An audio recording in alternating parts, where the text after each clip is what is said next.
Good evening and welcome back. Tonight, we're diving into the fascinating world of Greek mythology. As always, let me know where in the world you're listening from. Get cozy, settle in, and let's begin. In the beginning, there was no Olympus, no earth, no sea, no sky. There was only chaos. And chaos was not the kind of chaos modern tongues describe. Disorder, confusion, frenzy. It was older than language itself. Chaos was a yawning void, a gaping nothingness without form or direction. It was not evil, nor good, nor even neutral. It simply was. From that ancient nothing came the first stirrings of existence. Gaia, the earth, vast and unshaking. Tartarus, the abyss beneath the earth, dark and dreadful. And Eros, the force of love and desire, the binding agent of all future creation. These were not gods as we think of them, not yet, but elemental truths given form. Then came Nyx, the night, clothed in a shadow so thick even chaos recoiled. She was followed by Erebus, the darkness of the underworld, who would dwell beside her in that early silence. From the union of night and darkness came ether, the pure upper air breathed by the gods, and Hera, the day, who from the beginning was fated to chase her mother endlessly across the sky.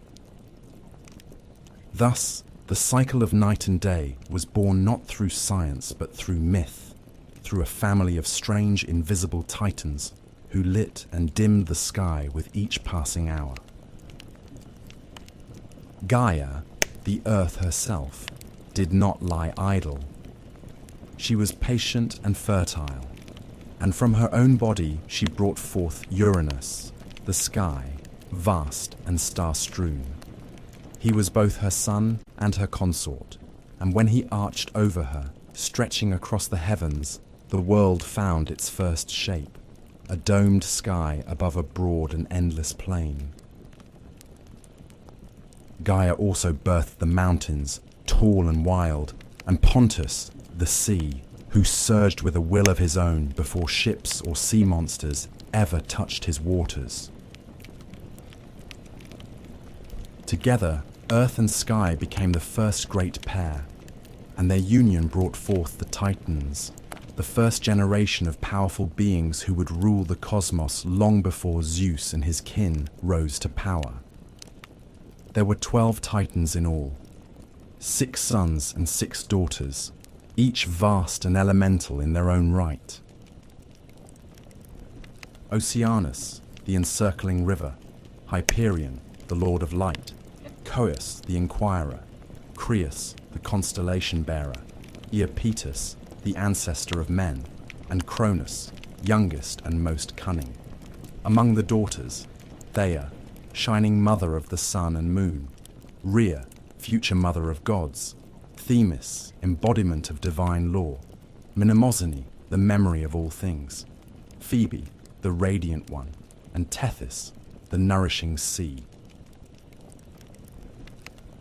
But Gaia's womb was not finished with them. She bore monstrous children as well, beings of strength and dread. First came the Cyclopes, Brontes, Steropes, and Arges, each with a single eye burning like a forge in the center of their brow. They were the smiths of lightning, strong and simple, and they feared no god nor giant. Then came the Hecatonchires, the 100-handed ones, each of them enormous and terrible to behold, with 50 heads and 100 arms each, capable of stirring the very foundations of the world when enraged. Uranus, though lord of the sky, trembled at the sight of these monstrous offspring. Ashamed and frightened by their grotesque strength, he forced them back into Gaia's womb, the depths of earth itself, and sealed them there, hidden away beneath layers of rock and grief. Gaia groaned beneath their weight. The earth, once proud and nurturing, now suffered with every breath. It was in this pain that she began to scheme. But that is a story for another day. For now, remember this. In the oldest age, before law or justice, before sword or plough, the world was made not with hands, but with force and union and grief. Chaos birthed the first forms, but it was Gaia, the great mother, who gave them ground to stand upon. The union of Gaia and Uranus, earth and sky, was the first great marriage of the cosmos. It was not a marriage of altars or witnesses, but of necessity and nature. The sky stretched over the earth, holding her tightly, pressing her beneath his star-strewn body night after night. From their joining came the Titans and other mighty offspring, but also a deep and growing sorrow. For Uranus, though proud and vast, was a jealous and fearful father. He saw in the monstrous children Gaia bore not strength, but a threat to his dominion. He looked upon the Cyclopes and the 100-handed giants with revulsion, not wonder, and with swift, cruel judgment, he thrust them back into Gaia's womb, deep into the belly of the earth, where no light reached and no voice could echo. Gaia groaned beneath their weight. It was not only the agony of bearing them within her again, but the betrayal of her consort, of Sky, who should have cherished their children as she did.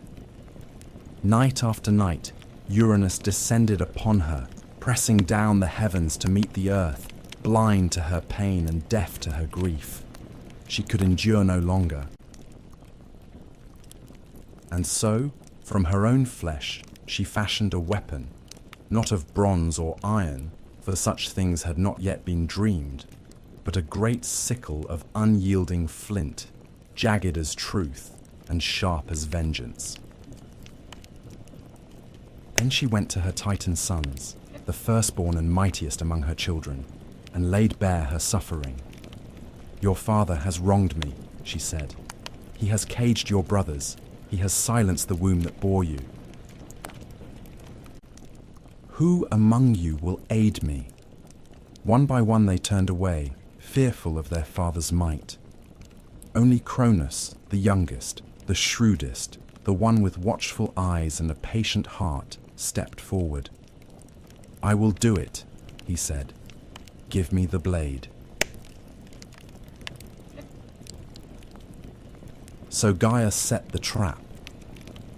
She waited for Uranus to descend, as he always did, laying himself across her in the dark. And from the shadows, Cronus sprang. With a steady hand and no hesitation, he brought the sickle down upon his father. The sky shook with Uranus's cry as the blade bit deep, severing the source of his power. Cronus cast the bloodied flesh into the sea, and from the crimson foam that rose upon the waves, something new was born. A figure of impossible beauty, terrible and irresistible in equal measure. From that white froth came Aphrodite, goddess of love and desire, who would later cause kings to fall and empires to burn. She stepped ashore at Cyprus, radiant and serene, untouched by the violence of her origin. But Gaia's vengeance did not end with blood. From the droplets that fell upon the earth sprang other beings, the Furies, cloaked in shadow and vengeance, who would haunt oathbreakers and kinslayers until the end of days. The giants, who in time would rise up against the gods themselves, and the Meliae, nymphs of the ash trees, guardians of the wild and the old ways. Uranus, wounded and dethroned, vanished into the heavens, leaving the world to his children. Before he fled, it is said he spoke a final curse, one that would ring through time like a bell. Just as I was overthrown by my son, so too shall he be overthrown by his own. It was not a prophecy he invented, but a truth Gaia had already whispered, and Cronus heard it well. He took the sky's throne and wrapped himself in power, but from the moment he grasped it, he began to fear what his father had warned. Thus ended the reign of Uranus, the first king of the cosmos, and began the age of the Titans. Yet already, in the womb of time, the next storm was stirring. With Uranus cast down and the sky no longer pressed so tightly upon the earth, the world breathed anew. The Titans, freed from their father's yoke, now stood tall beneath the heavens, and Cronus, the youngest and most cunning among them, claimed dominion over all. He was not a god of chaos or cruelty, as his father had been in the end, but he ruled with a cautious and suspicious heart. The sickle he had used to bring down Uranus remained hidden, buried in the earth or cast into the sea, its blade remembered but unseen, like a secret sin. Cronus had delivered his mother from torment and his siblings from imprisonment, yet from the very moment he sat the throne of the cosmos, his mind was troubled by the prophecy that had driven him to rebellion. The words of his dying father echoed through him like a second heartbeat, that he, too, would be cast down by his own child. So Cronus took a wife, as kings must. He chose Rhea, his sister, a titaness of gentle strength and deep wisdom, though her name would one day be spoken in the same breath as pain. Together, they ruled through a time that later poets would remember as a golden age, a time when mortals, newly created, lived in peace, free from suffering, untouched by winter or war, and the fruits of the earth ripened without need for toil. It was an age before kings had armies, before men built walls or worshipped temples, when justice moved unseen among humankind and no one locked their doors.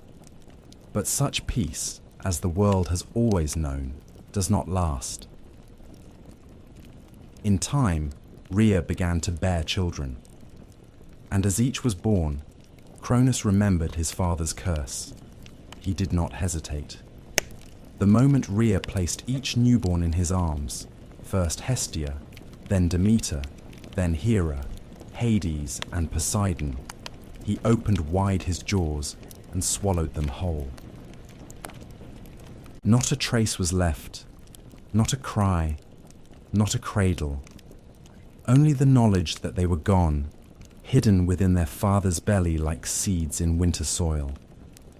He told Rhea it was necessary, that he would not suffer the same fate as Uranus, that the throne must be protected. Rhea, though proud and strong, was powerless against him. She wept, but her tears changed nothing. 5 times she gave birth, and 5 times she lost her children to the hunger of her husband's fear. But the 6th time she resolved to act. When she felt the child stir in her womb, she did not go to Cronus. She fled instead to the island of Crete, where the mountains met the sky and deep caves opened beneath the earth. There, hidden among shepherds and nymphs, she gave birth to her youngest son, Zeus.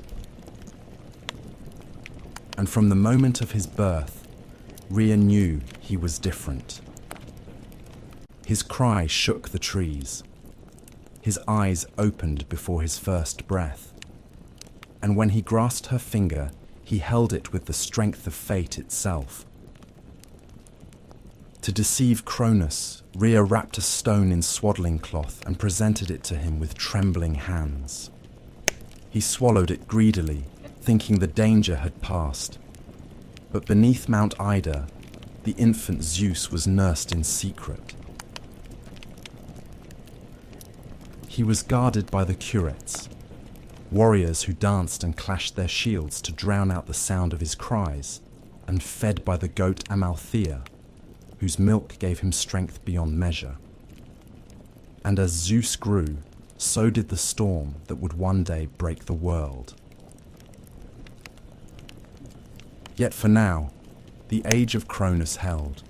The sky was high, the earth was green, and the Titans ruled from their thrones, oblivious to the gathering wind.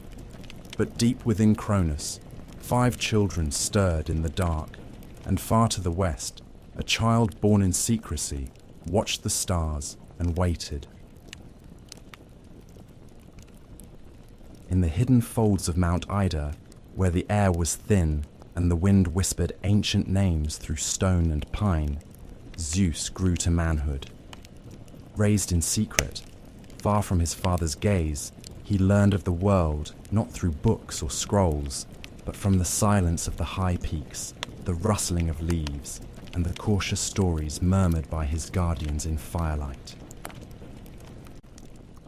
He drank the milk of the divine goat Amalthea, who had nourished him from birth, and from her broken horn, torn by accident or omen, was born the cornucopia, symbol of endless bounty.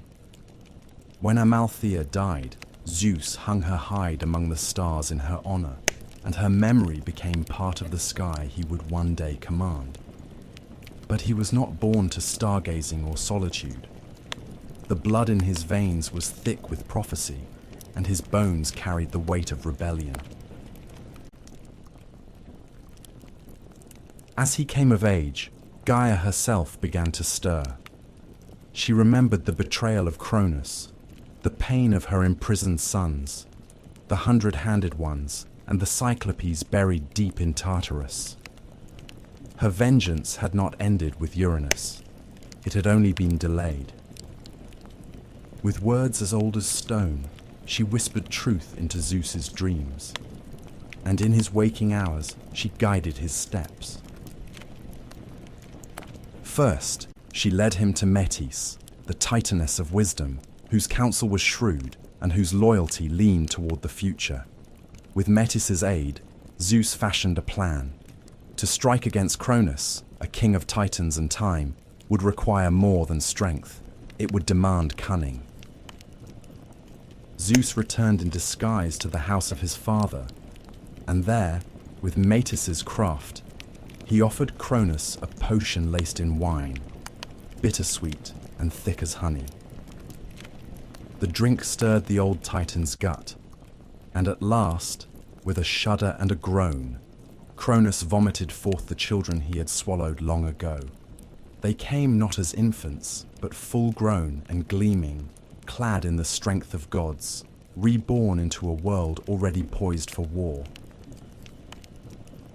First Hestia, hearth and flame, then Demeter, goddess of the grain, then regal Hera, proud and sharp-eyed, then Hades, lord of the dead, and at last Poseidon, master of the deep. The 6 siblings stood together, for the first time as one, and looked to the throne that had cast them into darkness. They would not forget. But Cronus was not without allies. The Titans rallied to him, his brothers and sisters gathering atop Mount Othrys, the old seat of power in the south. Oceanus remained apart, too old or too wise for blood feuds, but the others, Coeus, Crius, Hyperion, Iapetus, took up arms. So began the war the poets called Titanomachy, the clash of Titans and Olympians, a war that tore across the heavens and split the earth to its core. For 10 years the battle raged without end. The sky darkened with storm and smoke. Thunder and fire echoed across the mountains, and the world below, still young and silent, watched in dread as its masters fought for the right to rule. The Titans held Othrys, tall and time-worn, while Zeus and his kin made their stand upon Mount Olympus, a peak still unscarred by war. The battles were terrible and unrelenting. Lightning tore open the skies, and tidal waves swallowed islands whole. Volcanoes bled fire, and winds howled like wolves. At times the war seemed endless, neither side able to land the final blow. But Gaia, ever watchful, knew that the balance could not tip without what had been long buried. She counselled Zeus once more.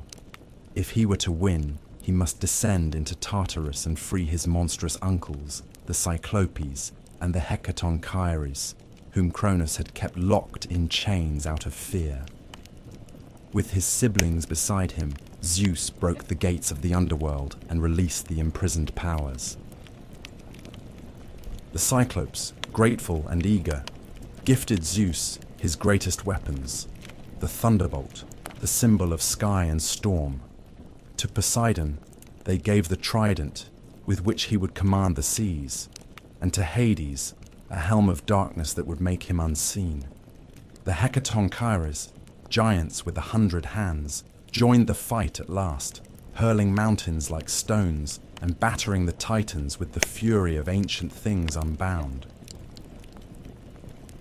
With these allies, the tide turned. The Olympians pressed forward with a fury no Titan could match. Cronus, proud and unyielding, fought to the last. But the prophecy, as always, unfolded without mercy. The Titans fell. One by one they were driven down, cast from the high places of the earth. Zeus did not slay them. He imprisoned them, as his father had done before.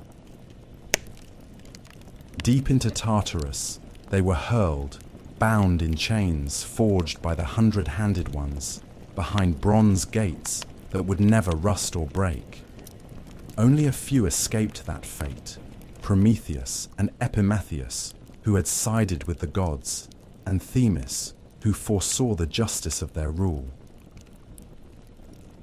So ended the reign of the Titans. The sky cleared, and the world, scarred by fire and war, began to heal. The throne passed to Zeus, not by birthright, but by might and wisdom and fate fulfilled. Yet even as he claimed the heavens, the shadow of Cronus's curse lingered behind him, like the echo of an old song. For power, once seized, must always be watched, and no ruler, god or mortal, sits secure forever. When the war was over and the world lay quiet beneath the sky once more, the victors stood amidst the rubble of creation. The Titans were chained in the depths of Tartarus, their groans swallowed by that black abyss from which no echo returned. The old order had been broken, but with the storm of war ended, the gods faced a new challenge, perhaps greater than any battle, to rule. For conquest may be won with fire and fury, but rule demands judgment, patience, and division. The world was wide and wild, and filled with powers both known and yet unnamed. It could not be held by one alone. Zeus, eldest among the gods now born again, stood at the center of this new age. Though not the firstborn, he was first in might, first in cunning, and first to move when action was demanded. But the old laws, carved not on stone, but into the bones of the cosmos itself, did not grant him sole dominion. He had two brothers, both tempered by war and made strong in their own right: Poseidon, who had driven the sea to foam in his wrath, and Hades, who had worn the helm of darkness and moved unseen through battlefield and cavern alike. They too had shed blood, taken risks, and suffered loss. The throne of the cosmos could not belong to Zeus alone, lest the seeds of war be sown anew, this time among brothers. And so the three gathered, Zeus, Poseidon, Hades, and cast lots to divide the realms of the world. Not through bickering or force, but by fate itself, did the dice fall. This was no child's game. The casting of lots was sacred, guided by the same power that had spoken through Gaia's whispers and shaped the course of the Titanomachy. They threw the bones and waited. When they landed, the world was drawn into 3 great dominions. To Zeus fell the sky, the broad heavens, the air between stars and peaks. He became lord of thunder and rain, master of storm and cloud, and the undisputed king of Olympus. His voice would echo in thunderclaps. His fury would blaze in lightning, and the eagle became his herald, soaring high above all. To Poseidon fell the sea, deep and restless, full of mystery and monsters. He took the oceans, the rivers, and every spring that bubbled from the earth. With his trident, he could shatter cliffs and stir the tides to rage or calm. Beneath the waves he built a palace of coral and gold, and there he ruled not only over fish and current, but over creatures older than time, sea serpents, leviathans, and things whose names had never been spoken aloud. To Hades fell the underworld, the land of the dead. It was not a prize most would have chosen, but Hades took it with quiet resolve. He ruled the shadowed realm with stern dignity, his kingdom hidden beneath the earth where the sun did not shine. There he became master of the shades, the judge of mortal souls, and guardian of wealth hidden in the deeps, gems, metals, and secrets lost to time. Though men feared his name and whispered it only when necessary, Hades kept the balance between life and death, and it was said he never once broke the laws he was sworn to uphold. The earth itself, Gaia's own flesh, was left as a common realm, shared by all. The mountains belonged to no one, the fields were roamed by mortals and spirits alike, and the forests grew wild under no single banner. It was a realm in between, where gods might walk and mortals might see them. But it was also where ambition brewed, and where fate would continue to work its quiet will. Thus, the world was ordered, sky, sea, and underworld. The 3 brothers, now kings in their own realms, swore not to war among themselves, lest the world break anew. They built their thrones and gathered their followers. On Mount Olympus, high above the clouds, Zeus called the gods to council. There beside him stood his sisters, Hera, proud and sharp as winter ice, Demeter, whose steps awakened spring, and Hestia, ever burning at the hearth of every home. And others came, new and old, Athena, born from wisdom and war, Apollo, golden and far-seeing, Artemis, silent and swift, Ares, bloody-handed, Hermes, fleet of foot and mind, Hephaestus, limping but brilliant, and Aphrodite, whose smile could unravel kings. It was the beginning of a new age, the age of Olympus.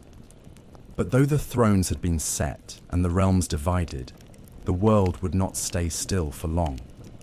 The gods, for all their power, were not immune to pride, nor love, nor rage, and the mortals who now began to rise across the lands would bring their own stories, their own wars, and their own share of sorrow. The heavens had been won, but peace is never simple when gods sit the throne. When the smoke of war faded and the world was cast once more in sunlight, Mount Olympus became the seat of a new and glittering court. The Titans had ruled from Mount Othrys in the south, harsh, ancient, and wrapped in storm. But Olympus, in the north, stood higher still, its summit crowned in cloud and crowned in myth. The mountain was not merely a place, but a threshold, a place where sky met stone, where the mortal world ended and the divine began. It was here that Zeus, having claimed the heavens by fate and force, gathered the new pantheon of gods.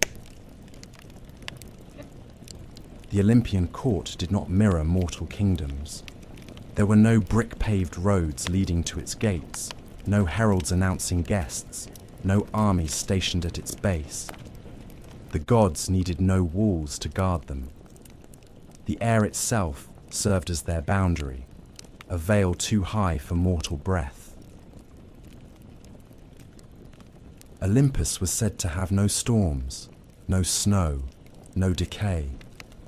Its halls were of marble and cloud, its ceilings vaulted with starlight, and its corridors stretched wide enough for wind to wander freely. Here, the gods walked not as shadows or omens, but in full form, radiant, terrible, and more alive than anything that walked the earth below. At the summit of Olympus stood Zeus, king of gods and men, seated upon a throne of thunder. He ruled not by brute strength alone, though his power was unmatched, but by the will of fate and the long memory of war.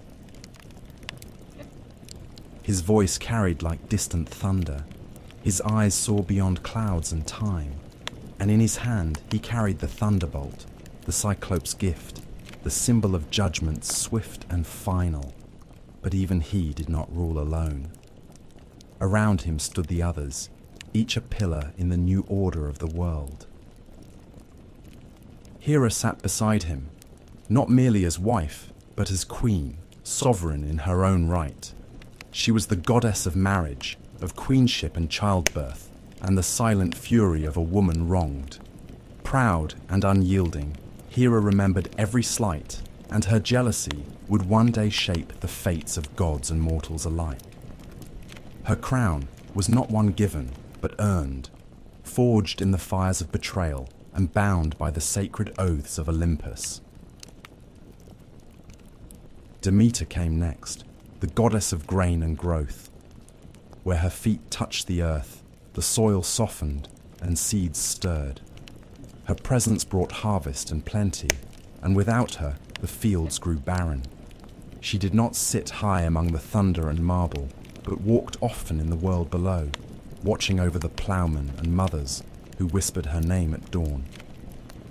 She was older than most, quieter than many, but none doubted her power.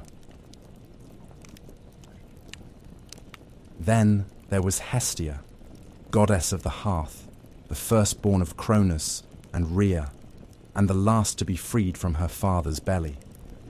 She asked for no temple, no grand myths, no wars or lovers. She tended the eternal flame in the center of Olympus and watched over every home and hearth on earth. Her power was gentle but ever present, for as long as fire burned in a household, Hestia lived there too. The younger gods came in time, some born in Olympus, others delivered by strange means. Athena was first among them, born not of womb, but of wisdom. When Zeus swallowed Metis, fearing her unborn child would surpass him, he thought the matter ended. But Metis did not die. She lived within him, whispering, scheming, crafting knowledge in the dark. One day, Zeus groaned in agony, and with a blow to his skull, Athena sprang forth, fully grown, clad in bronze, spear in hand, her eyes clear and sharp as flint. She became goddess of wisdom, strategy, and just war, a virgin warrior with no patience for frivolity. Apollo and Artemis came next, twins born of Leto, a titaness who wandered long and weary to find a place to give birth. No land dared offer her sanctuary, for Hera's wrath was vast and vengeful. At last, the floating island of Delos accepted her, and there she bore her children. Apollo, golden-haired and bright, became the god of light, prophecy, music, and healing. His sister Artemis, swift and silver, was goddess of the hunt, of wild things and moonlight. Together, they marked a new generation of gods, restless, radiant, and intimately tied to the mortal world. Then came Ares, god of war and slaughter, son of Zeus and Hera, but beloved by neither. He was strength without discipline, rage without cause, and though his name was feared, he was not often honored. War followed him like a shadow, and he gloried in its chaos, but he was often bested by cunning and wisdom. His opposite was Hephaestus, the lame god of the forge, master of craft and flame. Born of Hera alone, or thrown from Olympus by Zeus, both tales are told, he found solace in metal, building wonders with hammer and fire. From his hands came armor, palaces, and automatons. Though limping and twisted, he was among the most indispensable of the gods. Aphrodite, goddess of beauty and desire, arrived not by birth but by foam, born of Uranus's severed flesh cast into the sea. She rose from the surf at Cyprus, as beautiful as she was dangerous. Love, lust, jealousy, and ruin followed her wherever she went. Even Zeus could not command her fully. She bound gods and mortals alike with a glance, and though she smiled often, it was never without consequence. Hermes, the trickster and herald, came last of this early court, son of Zeus and the nymph Maia. He moved swiftly between worlds, winged sandals at his feet, and a mischievous grin on his lips. He stole Apollo's cattle on the day of his birth, sang a song to cover the theft, and made himself indispensable before he could walk. He became the messenger of the gods, guide of souls, patron of thieves and travelers. Where Hermes went, borders dissolved. This was the Olympian court, a gathering not of saints, but of powers, raw, flawed, radiant, and vast. They quarrelled as siblings do, took sides in mortal affairs, fell in love, betrayed each other, waged petty rivalries, and enacted divine justice. But above all, they ruled. From Olympus they watched the world below and shaped it to their will. The age of Titans was gone, but in its place came an era of stories, of gods who walked among men, of heroes born from their unions, and of a world forever changed by the hands of the divine. The world had its rulers now, but peace, as ever, was a fragile thing, and fate had not yet spoken its last word. Long before men raised cities of marble or carved their prayers into stone, there were no humans upon the earth. The gods ruled alone, their courts high upon Olympus, their domains vast and varied. The world beneath them was green and wild, teeming with beasts and silent mountains. But there were no hands to till the soil, no voices to sing to the stars, no fire to warm the night. It was Prometheus, a titan of the old blood, who first imagined the shape of man. He was no friend to Cronus, nor was he ever counted among those chained in Tartarus. During the War of the Titans, Prometheus had sided with Zeus, not out of love or loyalty, but out of foresight, for he bore the gift of prophecy, and he knew which way the storm would break. Prometheus's name meant forethought, and it suited him. He was brother to Epimetheus, whose name meant afterthought, and never was a pair of brothers more different. Where Epimetheus acted in haste and repented in leisure, Prometheus saw farther, thought longer, and questioned the justice of every decree, even those issued by the king of the gods himself. He walked the line between Titan and Olympian, old world and new, a creature of reason in a cosmos ruled by passion and power. It was he who first shaped mankind. Some say he sculpted them from clay beside the banks of a river, his fingers smoothing mud into limbs, his breath giving them life. Others claim he molded them in the image of the gods, upright and thoughtful, gifted with the spark of invention. But however it happened, the first men were made, and they were weak, soft of skin, slow of foot, clawless, fangless, and lacking in both fur and fire. They were naked beneath the sky, trembling in winter, defenseless against the beasts of the world. Prometheus looked upon them and pitied them. He went to Olympus and asked that man be given a gift, something to help them survive, something to raise them above the level of animals. But Zeus refused. He saw in mortals not promise, but peril.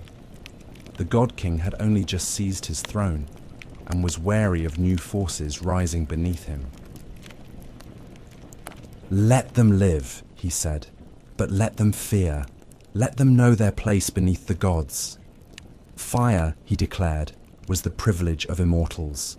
The hearth flame of Hestia, the thunderbolt of Zeus, the forge of Hephaestus, these were not for mortal hands. But Prometheus, stubborn and just, did not yield. In secret, he climbed to the heavens, stole a flame from the forge of Hephaestus, and hid it in a hollow fennel stalk. Carrying it down from Olympus, he gave it to man. For the first time, fire crackled beneath the stars, smoke rose in spirals above the treetops, light pushed back the darkness.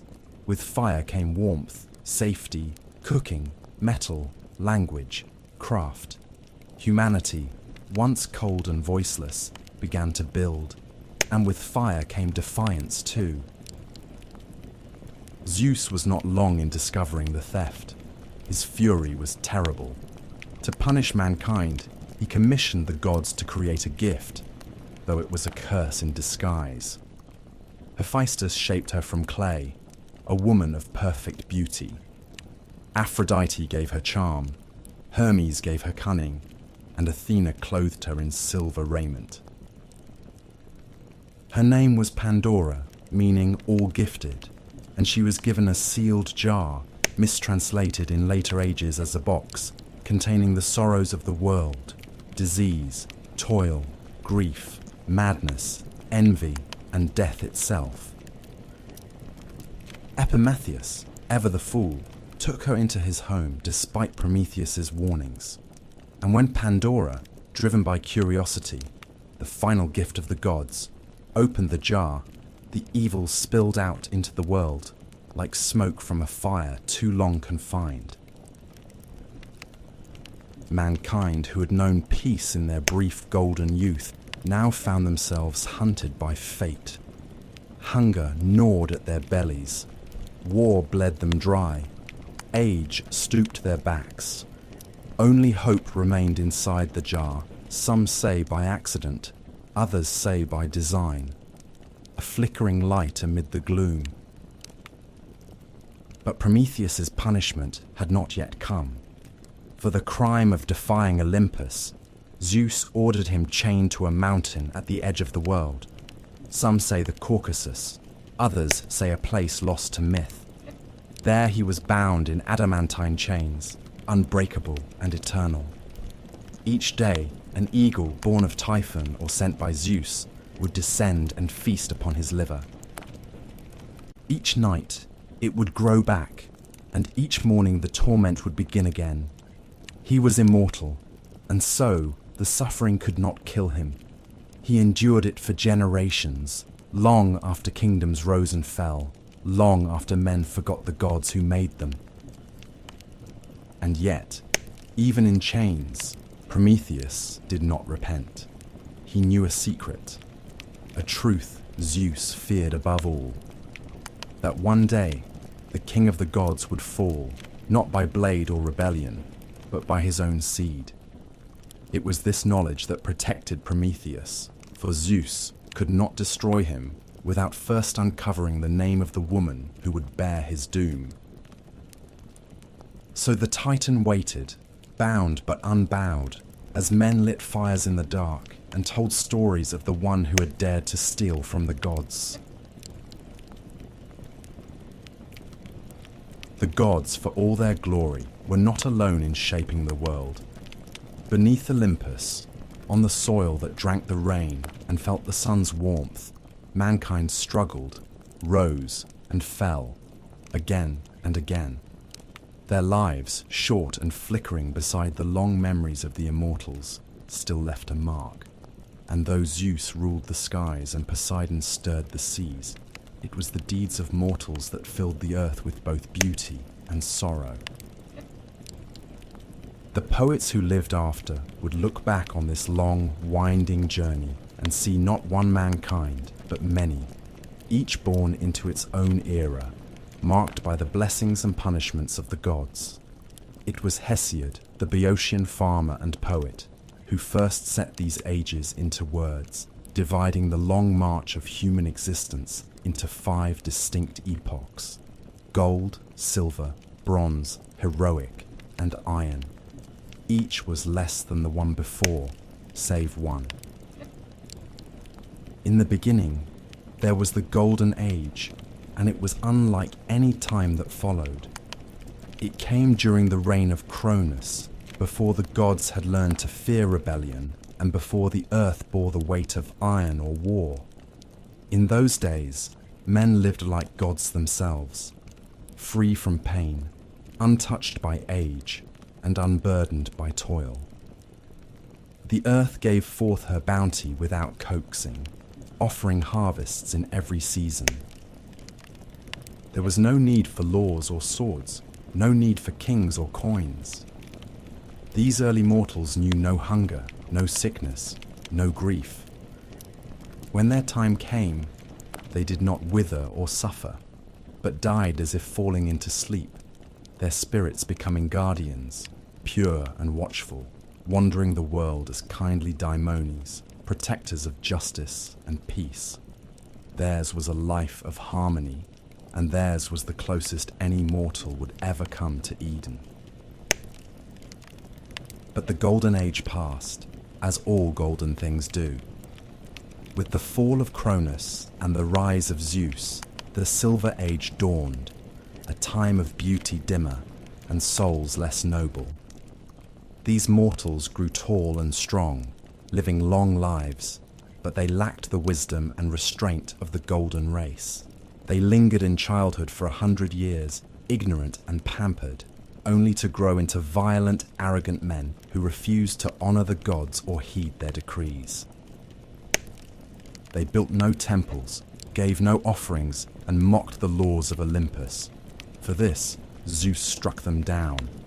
Their spirits did not become guardians or watchful daimones, but faded into the underworld, pale and forgotten.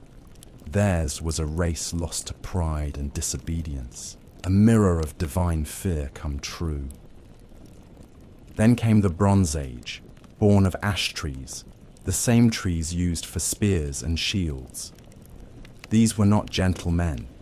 They were creatures of war, mighty and hard, their very flesh said to be forged from bronze.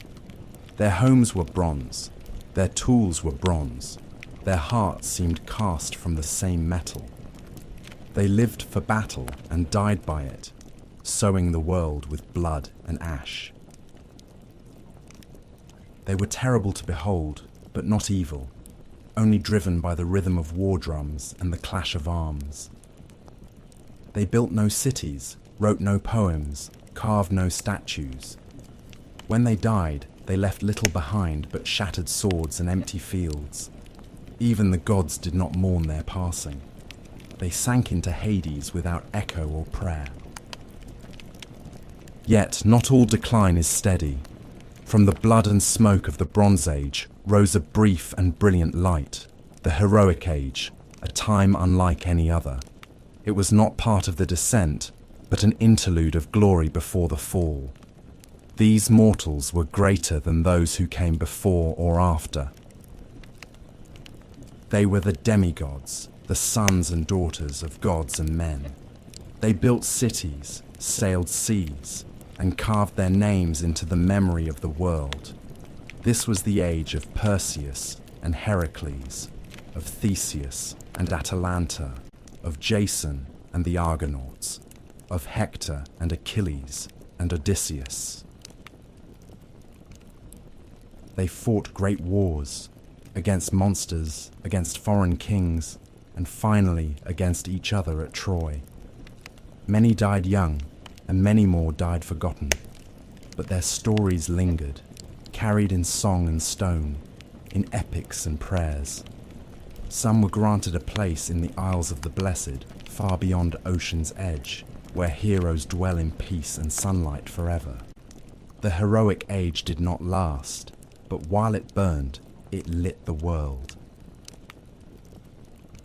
And then came the age that Hesiod called his own, the Iron Age, where we still dwell. This is a time of sorrow and toil, a world grown old and heavy. Men now labor from dawn to dusk, planting seeds in bitter soil, raising children amid war and famine, growing old with pain and fear. In the Iron Age, bonds break easily between friends, between kin, between guest and host. Justice, once tall and golden, now walks with her eyes averted. Lies are many, oaths are cheap, and the gods, if they still watch, do so with silence. In this age, mortals build towers but forget their ancestors. They chase gold and power and cut down the forests that fed them. It is an age of struggle, and it is said that one day even this will pass. One day, the gods will turn their backs entirely. One day, Zeus will cast down his thunderbolt, and humankind will vanish like smoke on the wind. Yet for all that, the Iron Age endures. Men still build, still hope, still tell stories of a time when mortals were golden and gods walked among them. And perhaps that hope, fragile though it is the one gift Zeus did not take back when Pandora opened the jar. In the waning light between the age of gods and the age of men, there came a generation of mortals unlike those before or after. Men born not from clay alone, but from divine blood and mortal wombs, shaped by both Olympus and earth. These were the heroes. Their lives were brief, their fates often cruel, but their names would echo through time like the rumble of a distant storm. Among the first and greatest of them was Perseus, slayer of monsters, founder of dynasties, and by blood and deed, the forerunner of all who would wear a hero's crown. Perseus's tale begins not in battle, but in prophecy and fear. His mother, Danae, was a princess of Argos, daughter to King Acrisius. The king, like all kings of that age, feared what he could not control. An oracle warned him that his daughter would bear a son destined to kill him. Such prophecies, in myth as in life, cannot be bribed or reasoned with. So Acrisius did what kings so often do when faced with a truth they fear. He sought to destroy the cause. He locked Danae in a tower of bronze beneath the earth, a room sealed against time and men alike. But the gods, as they often did, laughed at mortal precautions. Zeus, in the form of golden rain, slipped through cracks no wall could keep and fell upon Danae in her solitude. From that union, Perseus was conceived. When Acrisius discovered the child, he dared not spill royal blood directly, for even tyrants fear the wrath of the gods. Instead, he placed Danae and her infant son into a wooden chest and cast them into the sea, trusting Poseidon or chance to drown them. But the sea is as fickle as fate. The chest did not sink, but drifted across the wine-dark waves to the island of Seriphos, where a humble fisherman named Dictys drew it ashore. He took them in, raised Perseus as his own, and in time the boy grew tall and strong, with the bearing of kings and the eyes of storms. But peace is never a long companion to those who carry destiny. The ruler of Seriphos, King Polydectes, took notice of Danae's beauty and desired her. Perseus, grown into manhood, stood between his mother and the king, a wall of defiance. Polydectes, unable to strike the sun without dishonoring himself, chose cunning over strength. He announced a false marriage, some say to Hippodamia, and demanded that all men of the island offer him a gift. Perseus, without gold or horses, boasted that he would instead bring the king a greater prize, the head of Medusa, the mortal Gorgon whose gaze could turn flesh to stone. The task was cruel, and Polydectes knew it. No man who had sought Medusa had ever returned. She was one of 3 Gorgon sisters, born of ancient sea deities, hideous and winged, their heads wreathed in snakes, their eyes cursed.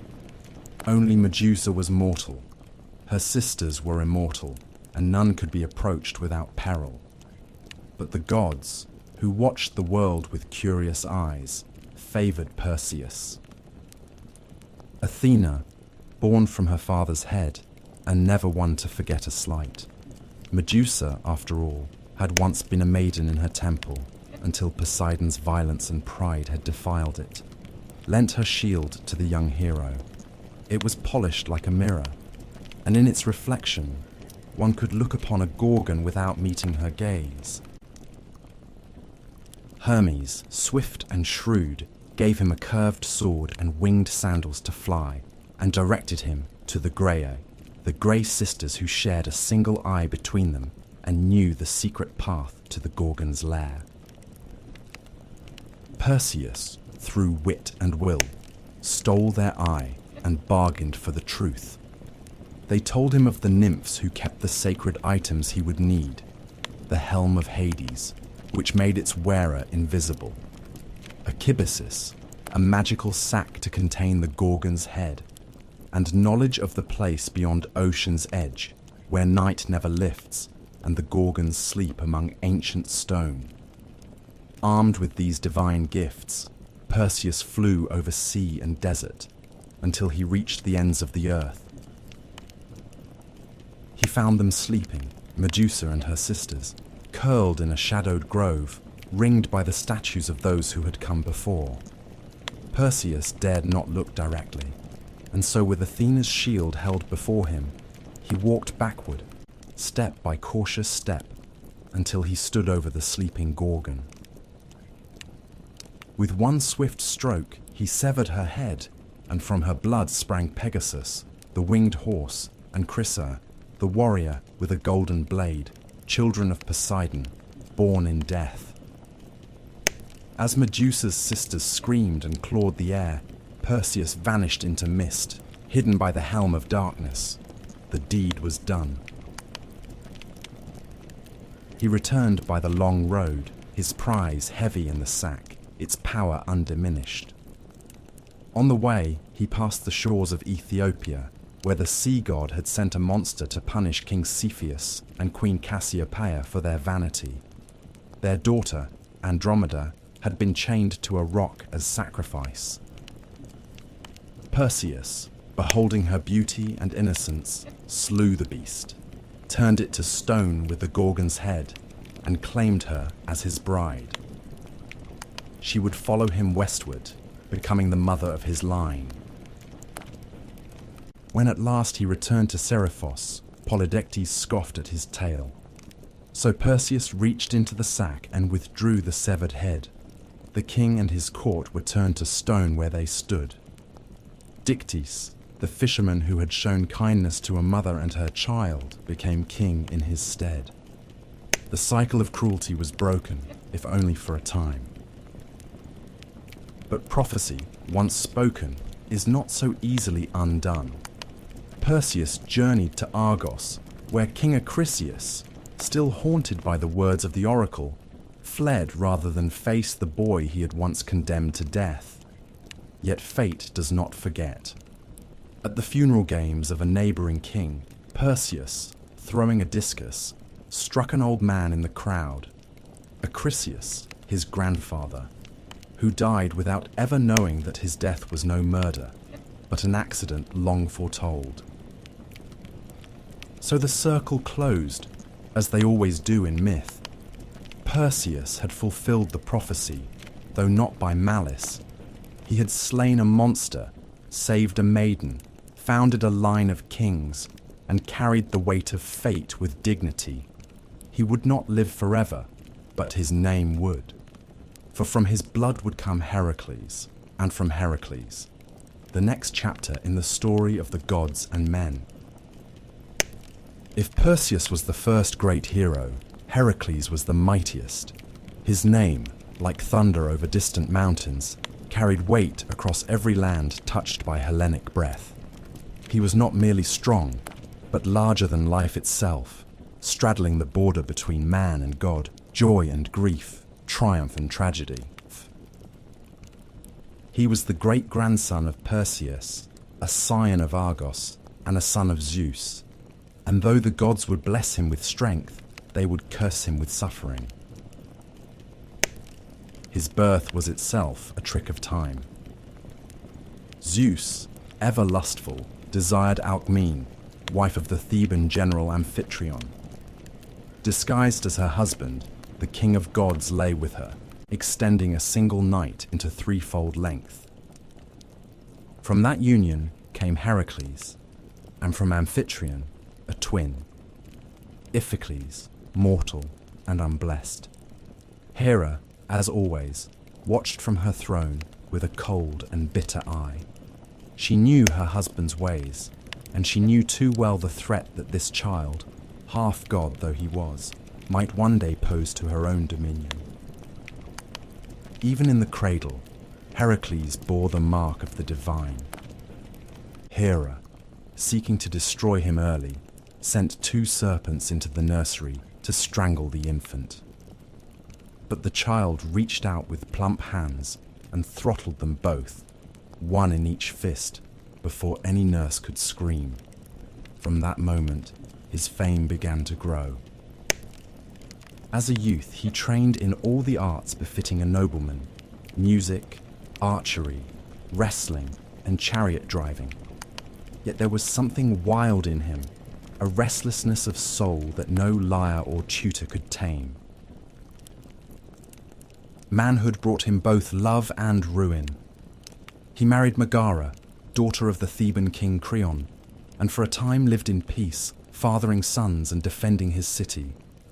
But Hera had not forgotten. In a fit of divine wrath, she clouded Heracles' mind with madness. Raging through his own halls, he slew his wife and children with the same hands that had once cradled them. When the madness passed and his vision cleared, he beheld the blood and ruin of his own house. His cries reached Olympus, but no god answered. To atone, he sought out the oracle of Delphi. The Pythia, speaking in riddles, told him he must submit to the will of Eurystheus, king of Tiryns, his cousin, lesser in strength, but greater in fate. Only through servitude, through suffering, could Heracles earn redemption. Thus began the 12 labours, deeds so great and terrible that even the gods took notice. The first labour was to slay the Nemean lion, a beast whose golden hide could not be pierced by mortal weapons. Heracles cornered it in its cave and strangled it with his bare hands. He flayed the beast using its own claw and wore the skin as armour thereafter, a second hide to shield him from the world. The second was the Linnaean Hydra, a serpent with 9 heads, 2 of which would grow back for everyone severed. Heracles battled it in the swamps, aided by his nephew Iolaus, who cauterized the stumps as they were cut. From the last head, immortal and venomous, Heracles harvested its ichor and dipped his arrows in it, making them deadly even to gods. The third labour was the capture of the Ceryneian hind, a golden-horned deer sacred to Artemis. Heracles chased it for a year across hills and rivers before gently capturing it alive, earning the goddess's reluctant approval. The fourth labour led him to the Erymanthian boar, a monstrous beast of the wild. He wrestled it in the snow-covered heights of Arcadia and dragged it back to Tiryns bound in chains, laughing as Eurystheus hid in terror inside a bronze jar. The fifth task was less glorious: to clean the Augean stables, home to thousands of cattle, untouched by broom or shovel for decades. Heracles, ever the problem solver, rerouted rivers to wash away the filth in a single day. The sixth was to drive away the Stymphalian birds, man-eating creatures with bronze beaks and razor-feathered wings. With the aid of Athena's rattle, he startled them into flight and shot them down from the sky. The seventh labour took him far west to capture the Cretan bull, a beast of divine origin that had fathered the Minotaur. Heracles wrestled it and brought it back alive, while the bull's gaze burned with madness and sea salt fury. The eighth labour sent him north to Thrace, where he tamed the mares of Diomedes, flesh-eating horses that gnashed their teeth for human meat. He fed Diomedes, their master, to them, and the beasts grew docile. The ninth labour required diplomacy and blood. Heracles was sent to retrieve the girdle of Hippolyta, queen of the Amazons. Though the queen agreed to gift it peacefully, Hera spread rumours among the warrior women, and battle broke out.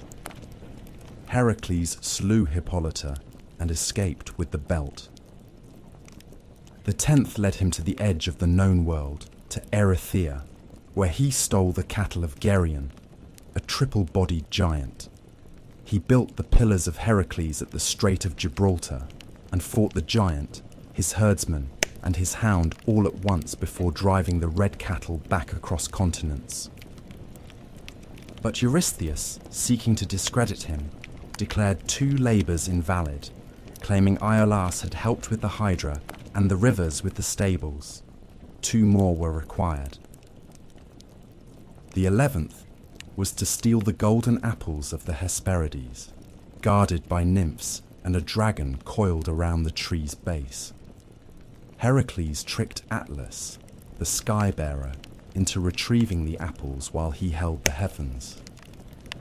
When Atlas tried to leave him the burden, Heracles asked for a moment to adjust his cloak and took back the sky while fleeing with the fruit. The 12th and final labour was the most harrowing: to descend into Hades itself and bring back Cerberus, the 3-headed hound. Armed with nothing but his strength, Heracles journeyed to the underworld, presented himself before Hades, and with the god's grim permission, wrestled Cerberus into submission and led the beast, snarling and frothing, into the land of the living. With that final labour, his redemption was won. Yet Heracles' life was not yet at peace. He fought more battles, took new wives, and fathered many children. But Hera's hatred endured.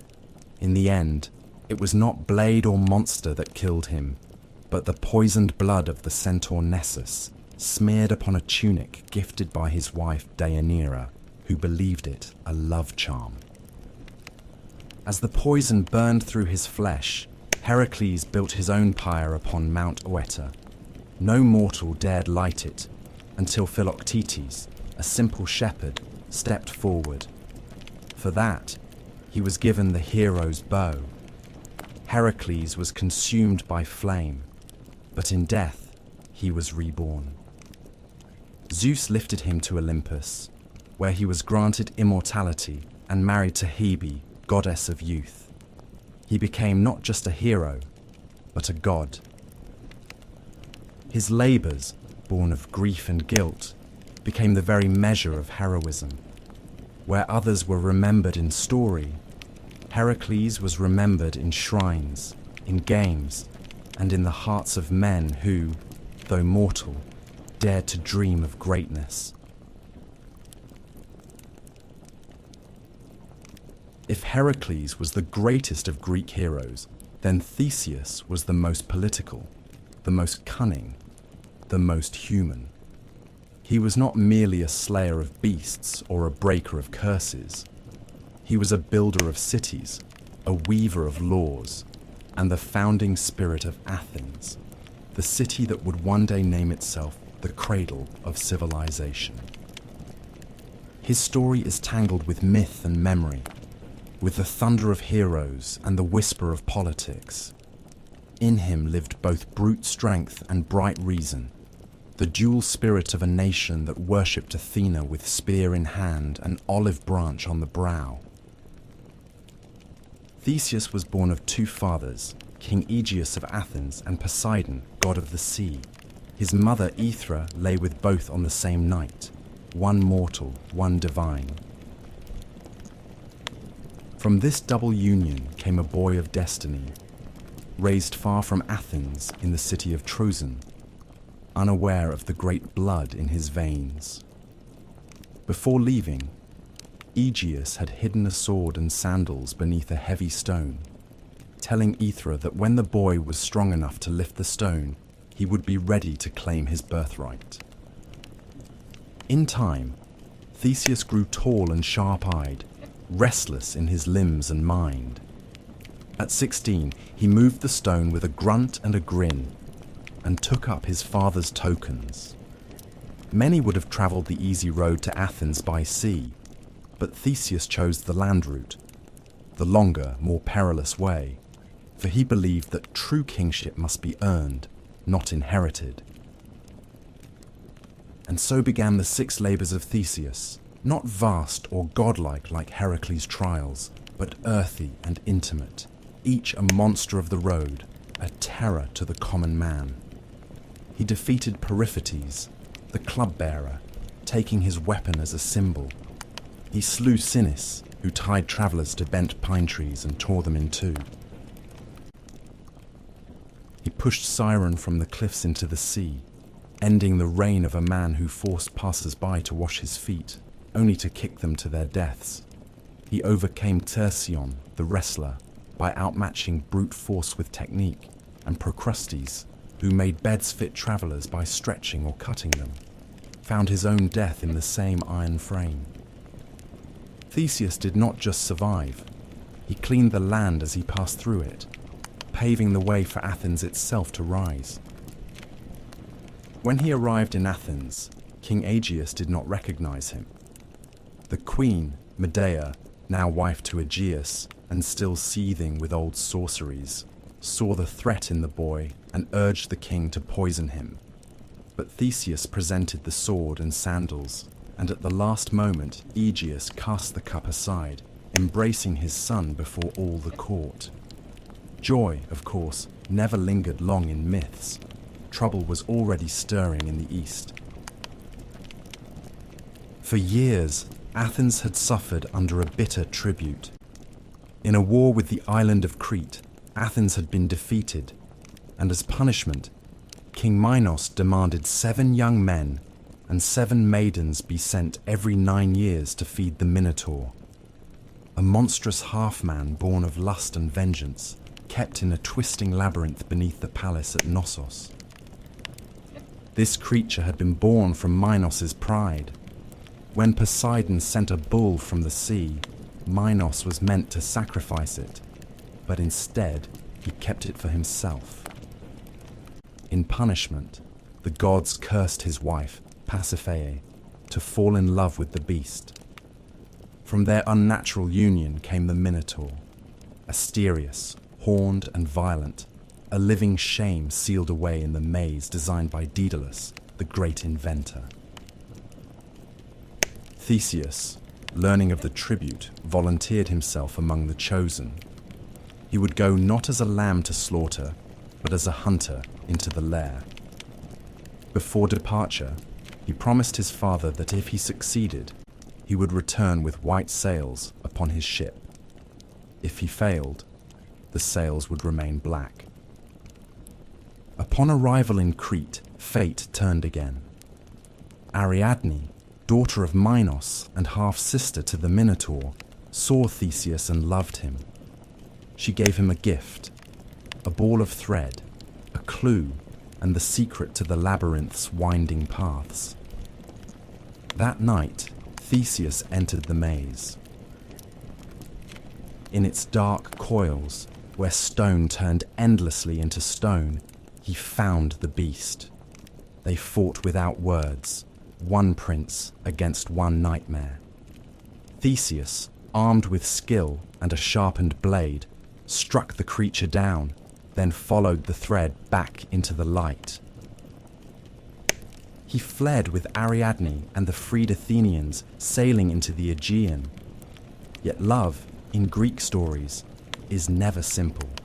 On the island of Naxos, Theseus abandoned Ariadne. Some say Dionysus claimed her for his own. Others say Theseus feared what a Cretan bride might mean for an Athenian throne. She woke alone and wept beneath unfamiliar stars. Theseus continued home, but in his sorrow or forgetfulness, he failed to change the sails. From the cliffs of Athens, King Aegeus saw black on the horizon and believed his son dead. Grief-stricken, he leapt into the sea, which still bears his name, the Aegean. Now king, Theseus did not rest. He unified Attica, the region around Athens, binding its villages into one city-state. He established festivals and games, temples and laws. He was a hero of governance as much as of combat. He ventured again and again into myth, fighting alongside Heracles against the Amazons, journeying to the underworld with Pirithous, his reckless friend, to steal Persephone herself from Hades. That journey ended in failure. Pirithous was swallowed by the earth, and Theseus was trapped upon the chair of forgetfulness, his memory eroded by the air of death. Only Heracles, on his own journey, tore him free. But time, as ever, turns. In the end, the Athenians, tired of kings and haunted by new heroes and new philosophies, drove Theseus into exile. He fled to the island of Skyros, where he was betrayed by a jealous king and cast from a cliff. His bones would later be retrieved by the Athenians and buried in honor, but at the time of his death, he was alone, no crowd, no crown, no chorus. And yet, his legacy endured.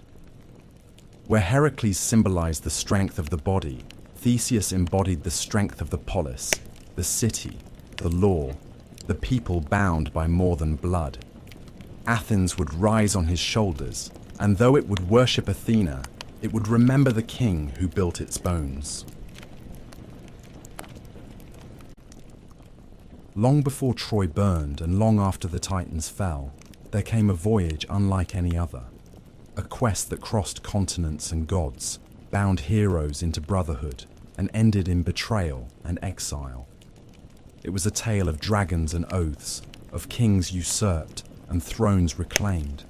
And at the center of it all was Jason, a prince exiled in childhood, a hero groomed not by war or prophecy, but by the long, slow fire of vengeance. His tale began in Iolcus, a coastal kingdom in Thessaly, where King Aeson, Jason's father, had been usurped by his own brother Peleus, a man who worshipped no law but power. Fearing the boy who might one day rise against him, Peleus sought to kill Jason at birth. But Aeson, forewarned, sent the infant away, smuggled from court and raised in secret by the wise centaur Chiron, who had trained Achilles, Asclepius and other sons of fate. Jason grew strong in the wild, fed on honey and knowledge, his limbs hardened by hunting, his mind by songs of kings who had fallen and risen again. Years passed. Jason returned to Iolcus, a man. clad in a single sandal, for as he crossed the river Anaurus, he had lost one in the muddy current, while carrying an old woman across. The woman, of course, was Hera in disguise, testing the young hero. When he entered the city, Peleus saw the one-sandaled stranger and turned pale, for the oracle had once warned him, "Beware the man who comes with one shoe." Jason, bold but not foolish, did not draw a sword or raise a cry. He spoke plainly. He was Aeson's son and rightful heir. Peleus, too shrewd to strike openly, feigned welcome and offered a test. "If you wish to be king," he said, "then prove yourself worthy. Retrieve for me the golden fleece from the far land of Colchis. Bring back that ancient prize, and I will yield the crown." The ram had flown him across the sea, and when Phrixus reached safety in Colchis, he sacrificed the beast in gratitude. Its fleece, gold as fire, was nailed to an oak in a sacred grove, guarded by serpents and shadow, watched over by King Aeetes, son of the sun god Helios. No Greek had ever gone there and returned. But Jason accepted the challenge. He summoned the greatest heroes of his time to join him, and they came, not as soldiers, but as volunteers, each seeking glory. Heracles came, and Orpheus with his lyre, Atalanta the huntress, Castor and Pollux, the sons of Zeus, Meleager, Theseus, Zetes and Calais, winged sons of the north wind, 50 heroes in all. Together they boarded a ship named Argo, built by Argus under Athena's guidance. In its prow, she set a piece of sacred oak from Dodona, a timber that could speak in prophecy. The ship itself was a character in the tale, whispering warnings and guiding fate. They sailed east, past shores and tempests, into legend. Their first trials were not of monsters, but of men.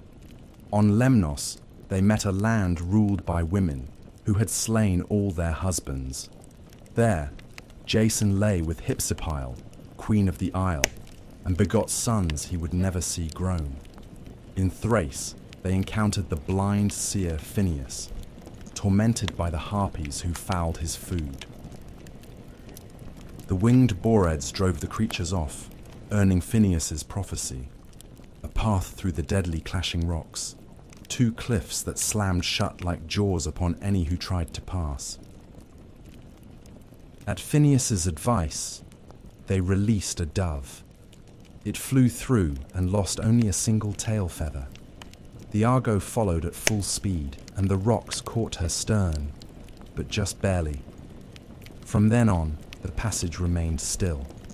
The sea, it seemed, respected those who dared. At last, they reached Colchis, a land of fire and iron. King Aeetes did not kill them on sight. Jason was a stranger, and in that ancient world, strangers were sacred.